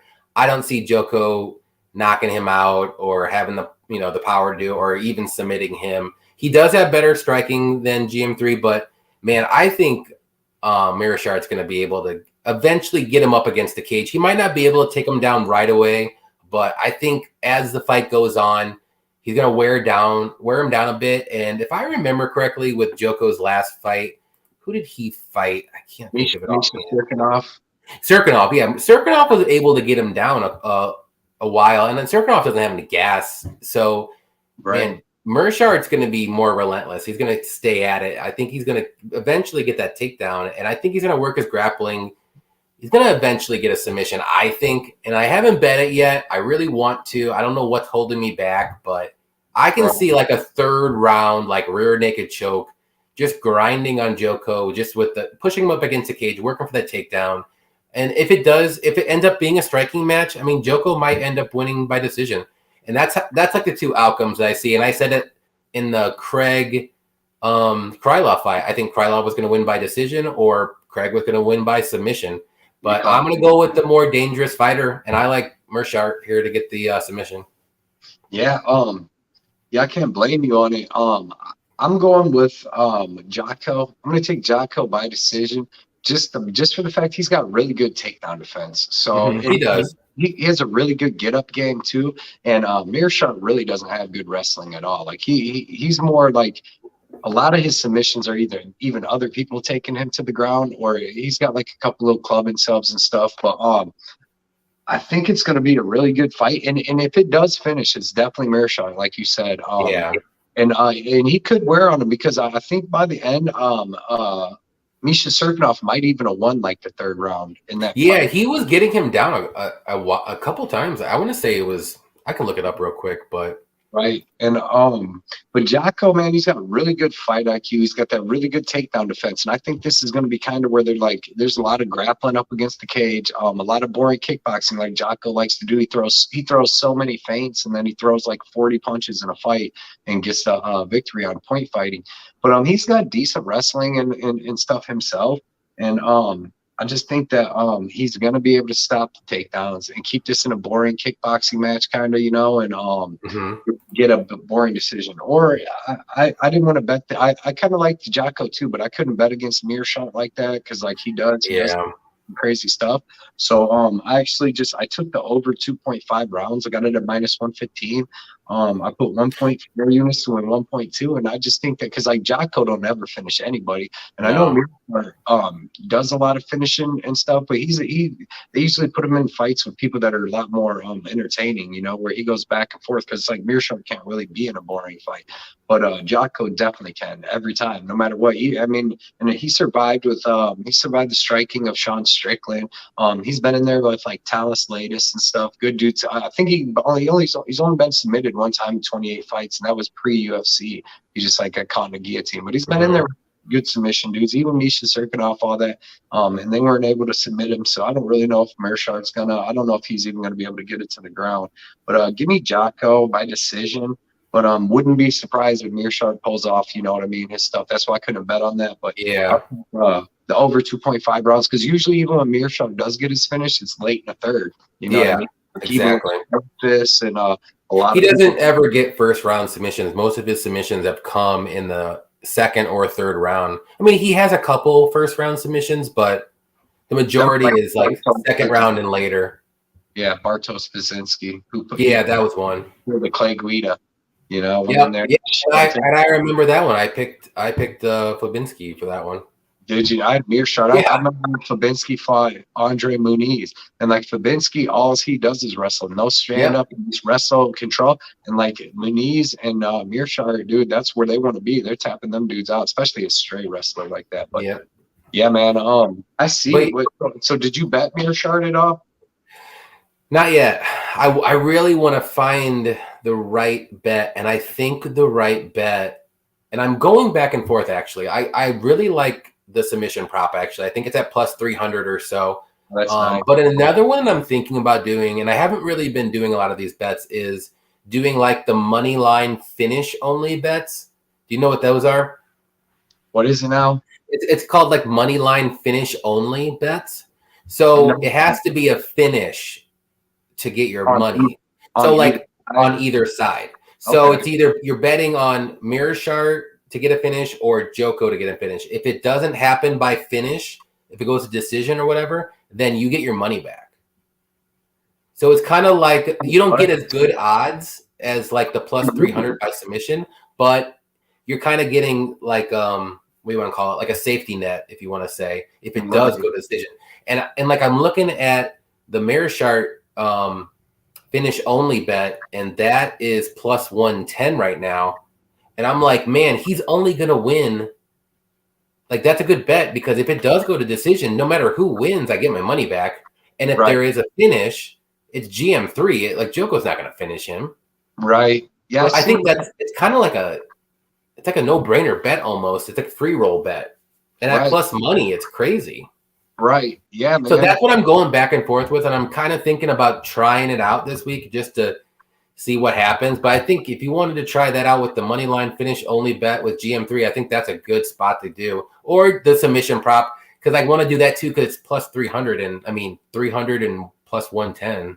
You want to go for the higher odds, but you want a little bit of safety. Right. Another thing too about Mirshall is like he kind of can come in flat sometimes, you know, like when he came out against Ian Heinisch, obviously Hamzat, but that's different. I'm not judging him one bit for that one. But I like just the last two. Like he looked so good against Muradov. Like he was getting kicked up in that first round, but he was coming forward, just all aggressive, willing to take them strikes and all that. And pretty much like wore Muradov down real quick, you know, started beating him up in the second. But then against Stolfus, dude, he looked terrible and he was gassed. I think when he grapples, he gasses out pretty quick too. Like he was like, looked like he was gassed and terrible against Stolfus till he came back, because he was definitely losing when he got that third round finish, because that'd have been a big parlay. But yeah, man, he does have that comeback factor and all that. But I've never really seen Christoph Jocko gas out. And he's fought some pretty decent people, and I've never seen him, you know, even come close to get submitted. So I think it's going to go to the decision. I seen I think Brokeback, he said that he had to go into the distance plus 115. I like that. But that extra 2.5 minutes with Mirshall. With Mirshall, he gets a lot of his submissions, like we said, in the last 2 rounds. So I think somebody said that like Jocko by decision was like plus $200 or something like that. I swear somebody said that. I mean, that's the way to bet if you like Joko. I wouldn't touch him at minus 170, 180 if that's the case. GM3 finish only bet. Yeah, I mean, I don't think GM3 wins a decision. Maybe I don't think he does either. And even if he does, you get your money back if you do it. And like I'm starting to like try to go that and look, try those bets out. I've never tried it out. I just know about it. But this is a good opportunity, I think, to do one of those bets if you've never done it. Right. We got Lil Seal in the house. What's up, bro? Victor, he says, because I know Jocko's is not finishing GF3 for sure. Money line for sure. It's a fight that goes the distance. Yeah, I think it goes the distance too. And I mean, it's hard to just pick. I mean, I like Jocko by decision, but you never know, man. Maybe Mirshall pulls off some weird decision, gets a 10-8. I don't know, something weird. Jocko by decisions plus 180. So like, why would you lay the minus 180 when more than likely he's not going to finish GM3? Right. Just do the plus 180. Right. That's what I would do. It's like the same bet. Like how long ago was it? Like 3 or 4 cards ago, we were like, it's either Craig by submission or it's gonna be Krylov by decision. Like it's one or the other. Yep. And you was adamant too on that Craig by first round submission. I like to go with the more dangerous fighter. Like. I don't want to go Olynyk, man. You've been calling them fights, right? I mean, Vandera's a trash can. So it was Olynyk first round, or it was going to get dicey after that. Yeah, and if Jocko wins by decision, who cares? Get my money back, right? Yeah, right. Exactly. So I think that's a good spot. I'm just talking myself into it. I might even just do that right now. We'll see what happens after the live stream. Let's see. He said the Bulls are going to be out of the playoffs. Mike said, dude, don't get me started with the Bulls. The Bulls fucking suck, man. I mean, they can't beat the Bucks though. Like that's their like bugaboo team is the Bucks, and the Bucks are good. Don't get me wrong, but right. Man, all these injuries, and you know don't get me started. I can do a whole different live stream for that. I'm not even watching it tonight because I know they're losing. They're probably losing by like 15 or more. So. Already, man, that sucks. Yeah. He said, I think you guys are underestimating Jocko. I'm not underestimating him. I just by decision. I'm picking. I could have bet. I didn't want to bet it. But Mirshall actually started off the favorite. He was minus like 130 or something like that. 5, yeah, when it started. But no, man, I'm gonna pick Jocko because his movement, his feints and stuff's real good. He's got really good octagon control, really good fight IQ, and I just think that he's gonna win little minutes of this fight. But if Mirshall comes out like he did, guns blazing against Muradov, then you never know, because he looked really good. He just didn't care about eating no shots. But I think Jocko actually has the better wrestling here. Like, to be honest, like if they wrestle, I think Jocko is going to be the one on top. Yeah, I just don't see him. Yeah, I don't see him going for takedowns though, because I don't think he wants to take the fight to the mat.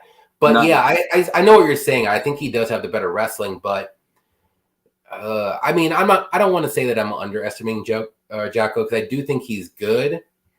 It's like GM3. I think he's more dangerous. I think he can end this fight within 15 minutes. And even if it does get to decision, I'm not saying it's a high probability he would win, but you don't know with these judges. Let's be honest. Right. I mean, you're rolling the dice with decisions now. I mean, I hate it when it goes to decision, especially when I think I'm like, all right, 30-27, and then they announce a split decision. You're like, are you serious? Like, who are the two judges that are idiots? Because I don't know what I'm watching. That's pure mafia stuff, man. Because some of this just doesn't even make sense. Like, ridiculous. But yeah, that's gonna be a good fight. I don't know, man. I don't know. I think the line could be off. It should be a little closer, but I think it should be a little bit closer, and that's why I'm like, man, I got to throw a bet on Mirshall somewhere. Okay, so you haven't bet him yet, but you're gonna bet him. No, I'm just wondering if I should do the sub prop or if I should do that finish only bet. And I think I might double up my bet, like what I would put on the submission bet, and just put it on the finish only. And if it doesn't win, it doesn't win. Like, I get my money back, so it's fine. But I don't see Joko, finishing him by any means. Yeah. Josh Sal Diamano is that there he is. There's the guy. Welcome in here, dude. His 30-27 pre-written scorecards for the opposite person that won every freaking time. Yeah, and he don't even care. He has no shame. He does it he tries like a couple times, like split decisions, like you said, when there shouldn't be no split decision. It just should be decision. Here's what happened. Yeah. Good evening, gentlemen. What's up, Nick Sisson? What's up, man? Like to be a lot of upsets this week. It could be, man. I think there's a lot of good dogs to back this week, and I'm usually not the biggest dog backer, but I think this week is gonna be good. Right? Yeah. Like you said, man. A lot of lines flipped too, like with the Johan line, that totally flipped. Yeah, and it could even more. And that fight should be just a straight pick 'em. I think it should be a pick 'em. There should be a couple, even kind of the Arlovsky fight. I think he does have more ways to win and all that, but it should almost be like a pick 'em. You know what I mean? Yeah. I mean, it's at what, minus 160, 150 right now, probably. When I went to the casino, they had Arlovsky at minus 170. I was like, holy crap. That's too high. Like, I think Arlovsky's gonna win, but I wouldn't touch it for 170. That's a lot. All right. Let's all right, man. We're gonna get to the main event. And I believe earlier, my boy Mike said that if both these cats pick Vera, and I'm smoking a ton more than I am now. So there we go. Yeah, man, I'll start this one off. This is going to be a good fight, a great fight. I can't wait to get to see Cheeto Vera 5-round Cheeto. That's championship round Cheeto, man. I can't wait to see that because we know he starts off a little slow. But Rob Font, man, great boxing, really good jab, stiff jab, really good 1-2. And 1-2 with power, and he's got really good forward pressure, come forward, feints and stuff like that. Just really good boxing. He barely throws any leg kicks. He's definitely not really going for takedowns. Like I said, decent power, decent boxing, and good cardio. He took a beating last fight though, man. He took a beating against Jose Aldo. Took a lot of big shots. That's definitely not good for him coming back to fight Marlon Vera, because this is going to be another giant war. But I like Rob Font. I like his punches and stuff. But with Marlon Vera, he's got good boxing himself. I just rewatched the fight with him and Yadong Song. Man, that fight was awesome. Them dudes freaking war. And he showed he has really good boxing there. And by the third round, dude, he was starting to put a little bit of a beating on Yadong. Yadong's face was beat up. So if you got that, and then he's going to have 2 extra rounds, it's only going to help him, man. He throws a lot of body punches. Marlon Vera throws a lot of body punches. He throws a lot of body kicks, teep kicks, all kinds of stuff to the body. And I think that's going to get to Rob Font over the fight. By the 3rd, 4th, 5th round, it's going to start adding up. I don't know if Vera is going to finish him, but he because Rob Font's super tough. You see him against Jose Aldo, dude is super tough. But I think Font's going to come out in that first round, win. That's what usually happens against Vera. He comes out slow. But I expect Vera to just start taking over, and I got Vera by decision. I actually bet Vera. I got him at plus 110. I put 1.25 units to win 1.4, and I just really like Vera as a person too. If you ever go listen to his Joe Rogan podcast that he had, man, that was awesome. I like his whole story about how he grew up, all that stuff, and I just really like him as a person. So I'm gonna go ahead and take Vera. I got that bet, and I know it's going to be a really good fight. But man, Vera's so tough, got a granite chin, and you've seen even like Rob Font couldn't end Cody Garbrandt. So I just don't think he's out here and end Vera. I just see Vera taking over 3rd, 4th, and 5th round and getting this win. So, yep, that's who I got. Yep, yeah, I got Vera as well. I just think he is the more dangerous fighter, and Vera's never been finished in his career. And I don't think Font has that. He has a very good jab. And he has very good boxing. He has good footwork and everything like that. He's a quick starter, if you want to say, like you said. But man, he fades after. Like if you looked at the Aldo fight, and Aldo doesn't really have that great of a gas tank after the 3rd round either. But Aldo looked like the fresher guy. He was going for the takedown still. And I think Aldo gave everybody a blueprint how to beat Rob Font. And I really think Vera can duplicate that blueprint. And I said this before about when Gilbert Burns and the Wonder Boy fight. Gilbert Burns gave everybody a blueprint how to beat Wonder Boy. And then the next fight with Wonder Boy and Bilal did the same exact thing, but better. So I think this could happen exactly the same way. I think Vera can get the takedowns as the fight goes on. Maybe not in the 1st round because Font is really good in the 1st round. But I just think Vera is the more dangerous fighter. I like his strike. His striking is a little bit more, if you want to say it's more diverse, if you want to say. He's like a kickboxer. He uses his elbows, knees, kicks. Like Font just likes to use his hands mainly.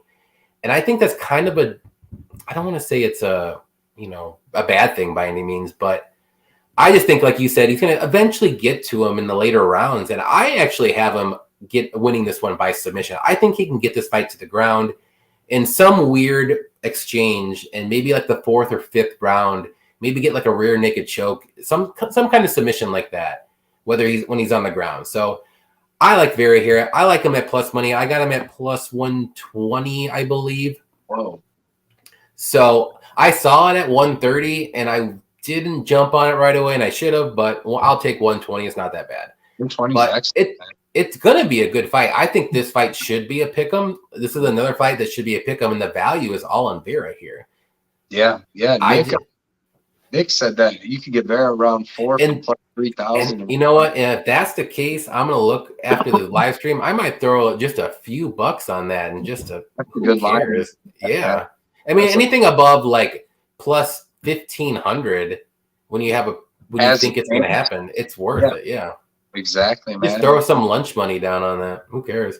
Yeah, I wish, man, my casino doesn't let me get barely any bets like that, man. They always I have the Caesars sportsbook on my phone, and they just don't have enough, like a lot of prop bets like that. Like they might have some good lines, but man, with like certain bets and like the round betting and stuff like that, like they don't have that stuff like DraftKings does. Sorry. I tried against Aldo. I bet Font against Aldo, and Aldo just made him look like a fool. So I'm not falling for that twice. I think Vera can do the same exact thing that Aldo did. That's why I'm betting Vera. One of the reasons why. I can't stop coughing. Yeah. You smoking that weed? Dude, I tell you what, man, what COVID did, that motherfucker, dude, it took my literally made weed smell like dirt, taste like dirt. Is the devil, man. That's insane.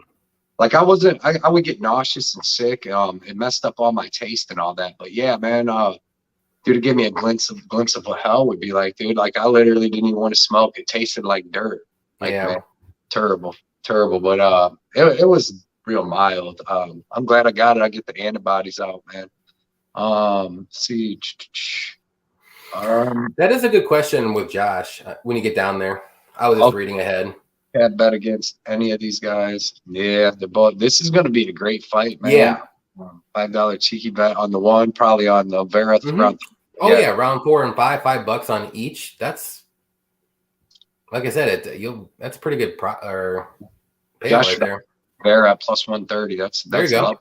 I saw it at 130, and I should have jumped on it, but like I said, I'm okay with 120.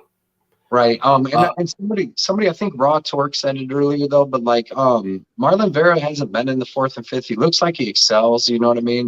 Yeah. We know Rob Font's fought his last 2 fights, so we know he can go 5 hard rounds, but yeah, I want to see. I hope Vera can start taking over because since you ever watched Marlon Vera, we've all been waiting to see. Like, man, I can't wait to see him at 4th and 5th because most of his looks like he gets stronger like as the fight goes on. So I don't think he's gonna gas. Most of his losses, even against like Frankie Edgar, you know, I thought he was down 2 there. I had a bet on Frankie. Comes back, you could see him start taking over, man. So 4th and 5th, he might be able to. I rarely would take the stance on this. Sure, defining moment for 5, but he finds himself here and utilizes less than possibly. Cold Fusion, the Cold Wars is right about that. You can still get Vera at plus 120. I like that. Did Vera look better against Aldo than Font did? See, that was the question. I mean, I can't really remember the Vera Aldo fight. The Vera Aldo, I just watched that actually, and that was good striking, but it was kind of, I mean, Aldo's Aldo, and he was kind of beating Vera in the striking, but he really wasn't hurting him like that. But you could see where Vera was starting to come on again in the 2nd round and then the 3rd, and that's when Aldo got the takedown and really was just backpacking the whole 3rd round. But you never know, even in that fight, if it went 5 rounds. You never know. Aldo might have started gassing like he kind of does sometimes. But and then Font, I mean, he landed on Aldo a lot. It's just that when he got touched, he would get hurt so bad. So I mean, he was actually, you know, it's not like he was just getting tore up. He was hitting. Well, and Aldo was going for takedowns too, which I didn't see. I didn't think he would do that. I thought it was gonna be more of a striking showdown, and then Aldo would gas after the 3rd. But Aldo I think he had about 4.5 rounds of gas.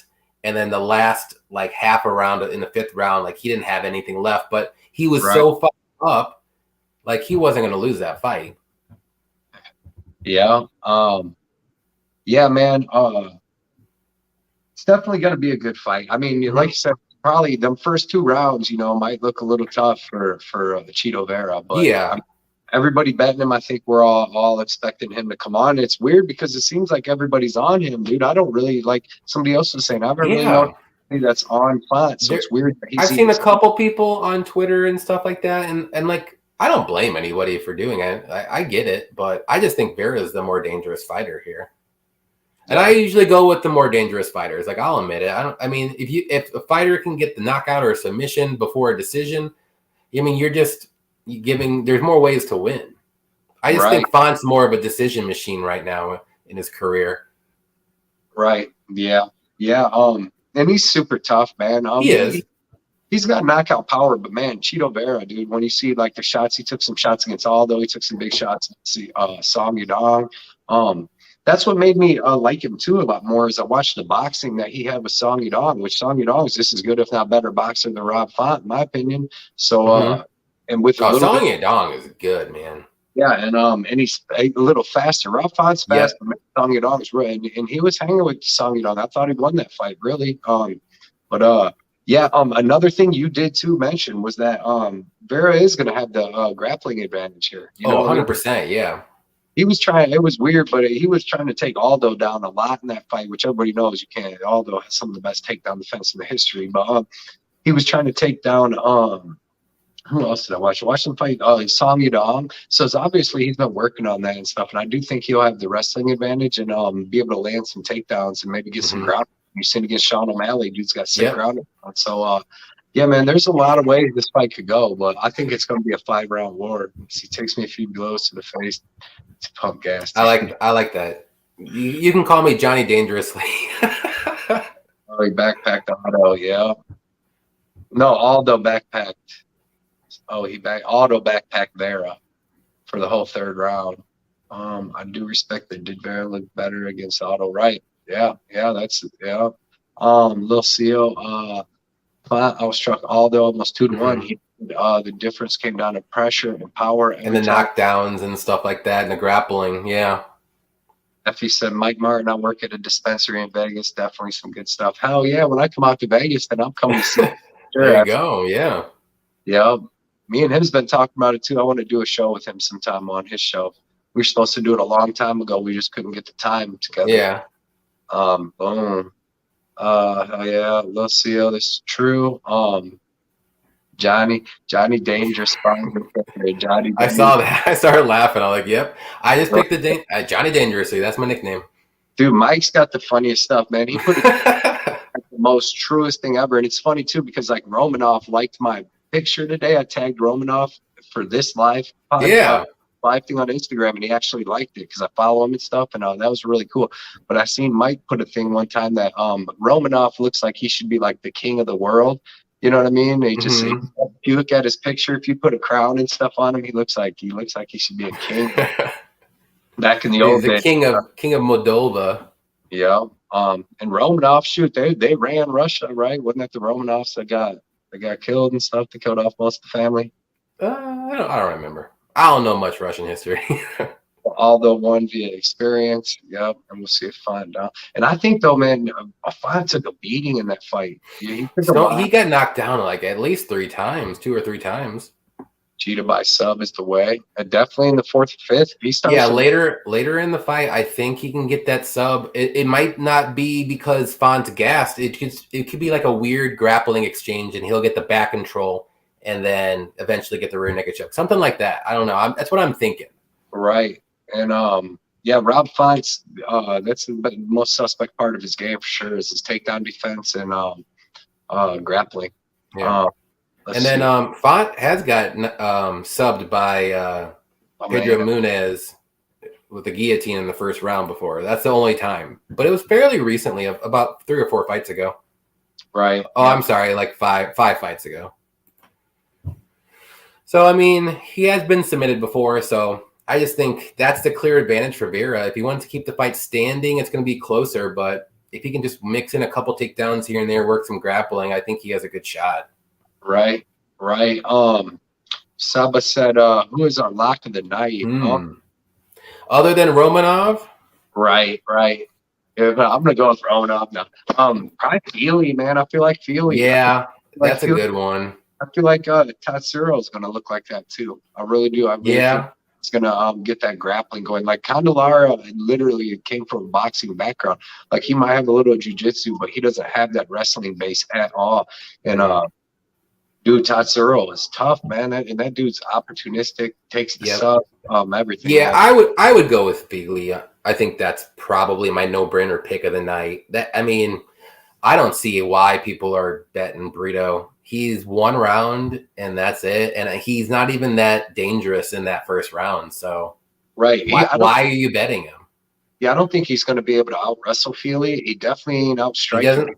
I don't think he has a striking, and he doesn't have the KO power. He doesn't have the submissions. He's just a good wrestler in the 1st round, and that's it. I bet Breeden against Bill Algeo, and I knew within the first 4 minutes Bill Algeo was going to. I actually picked Algeo, and I think I bet him as well. I think I bet him. I know I picked him for sure. An underdog, do you know? He was an underdog, yeah. Yeah. Algeo.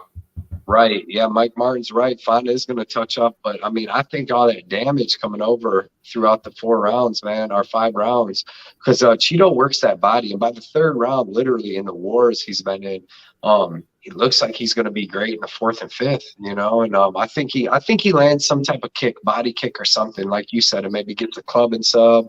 12 to 32 takedowns landed against Font. That's not bad. Well, that's only what, like 30-something% maybe. Yeah. Mike Martin said a blizzard of ass whoop. Raw torque. Font doesn't kick at all really. Yeah, and the Cheetos. Yeah, it's just all boxing. Yep. 2-fight parlay lock was Feely and besides Romanov, you know what I mean? Because that's just. But I got the Feely and Tessuro. I also like that the over 2 overs I did. Grant Dawson and Elkins, man. I don't feel like there's gonna be a finish in either one of them fights, so I took the over 2.5 in both of them, getting a little bit of plus money. Who you like? For who? I'm sorry. For a 2-fighter parlay lock, boys. Oh, I like the Feely Tessuro that we did. That I think that's a solid, great parlay 2-fighter one. You can throw in Levy, you can mix and match if you want, but those would be my 3. But I like Feely and Tessuro, and I know Tessuro is coming in on UFC debut, first fight, but I think he's pretty. I'll say it. I think he's dangerous, so I think he's gonna get the sub. I think he's the more dangerous fighter. I just don't see anything great about Candelario at all. So I'll take the younger, more dangerous fighter than the solid, okay boxer. Let's put it that way. Yep. Mike Martin said, here's my imaginary tip, and thank you very much for such a fucking fun show to experts. Thanks, Mike. Thanks, Mike. Appreciate it. Every time, man. You're always here talking with us. It's awesome. Eventually, we'll figure out how to get like a tip thing or something. And if we win enough, we can throw a tip on here or something. Josh Adamas, Tehari, Feely. Yeah. Tehari. Yeah. Big love. Let's go with the dog of the night. Oh. Cheeto. That's gonna be a solid. If we want to go crazy, like, the biggest dog going the odds wise, I would say GM3 for me. I think he can get the submission. I know he's at plus 150 right now, just money line. So I think by odds, I would say GM3, but Vera's a good one, a solid one. Yeah, I like Johan, but I would say Vera's just a little bit better though. For a big dog, for my favorite big dog lock, and it's not a giant dog, but a big enough dog. I like Shanna Young. Okay. 150. I really do. Yeah. I'm fading Mazzani, but dude, she's fadeable. Like you. Oh yeah. It's hard to bet. She quits, man. And anytime you got a fighter that'll quit, take the other fighter. You know what I mean? Especially when that fighter's plus 150. And Gianni, it's not like she's some jiu-jitsu wizard where it's like she gets this down once, it's over, dude. She ain't tapping no. And she loses like badly. So yeah, man. I'm gonna go with her as my big dog of the night. Yep. Vera should invest in leg kicks. Yeah, especially the front leg, because Font's all boxing and he's not. I mean, he has some power, but his power will go way down if he works that leg kick. Right, I see that. Where it's weird. Nobody's betting Font, but he said if you bet Font, there's just a couple people that I've seen that like Font, and it's like I don't know why it's still like minus 140, 120 plus 120. Like. It's not a pick. I think it's going to be a pick 'em by the fight night. I mean, I just don't see how it's not. Yeah. I like raw torque. What he was saying with the Johan versus Gabe, man. I like that under, but I don't know about the 1.5 because both dudes are super tough. Yeah. Catch him quick, man. Can Font implement his classic lengthy boxing style, right? But that's the thing too, is Font's usually a lot bigger than these dudes at 135, and Rivera's right there with them, same height, and Font's got one to reach. So usually Font's fighting dudes, that are a lot like Cody Garbrandt's like 5'6", 5'5". They says 5'7", but he looks so small. Yeah, he's small. I have a picture with him, and I'm 5'8", so he's small. He's a small little guy. Oh, he's a lot like So Vera plus 120, Collier plus 120. I'm gonna look up that picture real quick and see if I'm actually taller than him. Cody? I mean, shit. I mean, he is about as tall as me. Cody Garbrandt? Yeah. Okay. He might have. He has like little boots on. Okay, he's about as tall as me. Yeah. But he's a small little guy though, man. You were bigger than Stipe, right? Dude, that guy's a monster. Dude, he looked long and just like he's like just like yeah, head off from way far away. I think when I walked up to him, I was like, "Damn, dude, you're huge." He's like, I know. Like, I didn't expect he would be that big. Like, you see him on TV, you're like, holy shit. Like, you're fucking tall as hell. Like, 6'4". Right. If you ever get in a fire, that's the dude you definitely want coming and kicking down the damn door. 100%. He can carry me in his arms any day. Mia's gonna be like, what the heck? He's dreaming. That's what like I said, I wish I would have went up and seen him train or something. He grew up and lived like 30 minutes from me. So oh wow. Yeah, up in there, up in Cleveland. Let's see, little boots, both of them. Yeah, I mean, yeah, I'm looking at the picture. He does have little boots on, so it might give him an extra inch or two. So, yeah. You and Gerard didn't get into it. I feel like one time I want to say that I do have a better chin than Cody. No offense, Cody, if you're watching, but I think I might have a little bit of a better chin. Hey, one time I don't want to test it though. Right. I felt like Garbrandt was walking out like to go to the bathroom or do something, and it looked like he was arguing with somebody that was sitting kind of where you would have been sitting. It looked like he was arguing back and forth with somebody right in the front of the crowd. So I didn't know if you've seen that or not. No, it wasn't me, I'll tell you that. Right. But yeah, man, we're 2 hours in, so all right. This up, man. Another great show. I feel like we got a lot of information out. We got a lot of people here. Yep. Thanks for coming, everybody. I appreciate everybody that comes and hangs out with us. Make it fun. Yep. Otherwise, we'll just be talking to ourselves, man. So exactly. Yeah. But yeah, go ahead and make sure if you haven't, go ahead and subscribe and like this thing to Blood Money's channel. Hit that like button on this video. We'll keep it going for next week and all that good stuff. Yeah, man. Go to Johnny's channel at JohnnyKpicks. If you already haven't, man, go check out all his stuff. He wins every week. I'm trying to go on my winning streak this week, and then win this week. Then we go into that big pay-per-view, and would definitely make a lot of money on that. Yeah, I already got my Charlie Alves bet locked in. Let's go. Yep, and that's going up too. I got him at the -150, and so did I put 300 on him because I really like him. I know it's going to be crazy, but I really like Charlie Alves there, and he's already -170. I think, dude, he's slowly going up. Once you've seen what Khabib was able to do, not just with the wrestling, but with the jiu-jitsu, it's like I just see another like Poirier type thing where Alves. Yeah. 100%. Yeah, Gaethje and Poirier are like identical fighters. Like, I just don't see how it ends any differently than exactly what happened in the Poirier fight. Yep. Yeah. I might even get the sub prop too, whatever that's going to be. I might throw like a unit on that too, because I think that's what's going to happen. Right. I'll be honest. I put in a bet a while ago with Michael Chandler and Rose Namajunas because I bet Charlie. I could only get on them 3 lines at first. So I bet Charlie. Yeah. Then I bet I took the parlay of Chandler and Namajunas. I got her like -165, and I got Chandler I think at like -360. And they both already went up. I think Rose is around 190. So if anybody wants to go put that parlay, I'm a big Thug Rose fan. Like, I'll admit it. And man, this is gonna be a weird fight for her. I think it's stylistically it sucks for her. I still think she's going to win, but I haven't put the bet yet, and I know I waited a little too long. I'm probably going to have to parlay her with something, and I will, but I'm not going to do like a single bet like I did with Oliveira. I threw like 3 units on Oliveira, and that's a lot for me. I don't throw like more than like 2 units on a single bet. Usually I don't either. I put like 3 units down on like early at -150, like you got them at 2. So I'm like, let's go. I'm ready. We need Charlie Alves to win, Max. I'm not trying to see Islam versus Justin because we already No. I don't want to see that. Yeah.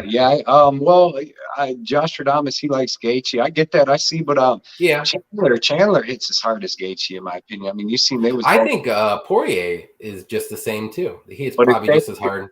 It's just when it gets to the grappling and stuff, man, it's like Charlie Alves has all the advantages. I mean, so much. Like he's so good, dude. He didn't even have to get Poirier to the mat to get his back. Yeah, like that's how good he is. Like I think he could do the same exact thing to Gaethje. Gaethje, I know he's a wrestler, but man, he does not show it at all. No, and I don't think it's even that good anymore because he's more of a striker. He fell in love with his hands. He doesn't wrestle anymore. Yeah. Fashion Code War said I have to check out JohnnyKpicks. Definitely, man. Definitely check out his stuff. His stuff's awesome, dude. He's winning all the time. Josh, all one word, JohnnyKpicks. Yep. Yeah, on Instagram too and Twitter. Yep. I haven't been on Twitter for a while, for like a couple. Yeah, Twitter is it's fun every now and then. I'm more on Instagram. Now that my boy Elon owns it, might get on it. My boy Elon. But yeah, man, appreciate everybody that came in here, commenting and having a great time. And let's see, he said, yeah, kind of new to the upstreams and respect blood money, this chat, and we'll now go right to Johnny's. Yeah, there you go. Everybody goes to stuff. Yeah, I'm gonna get my bet video out. I know I'm a little late this week. It's been busy, but I'm gonna get it out probably right after this stream.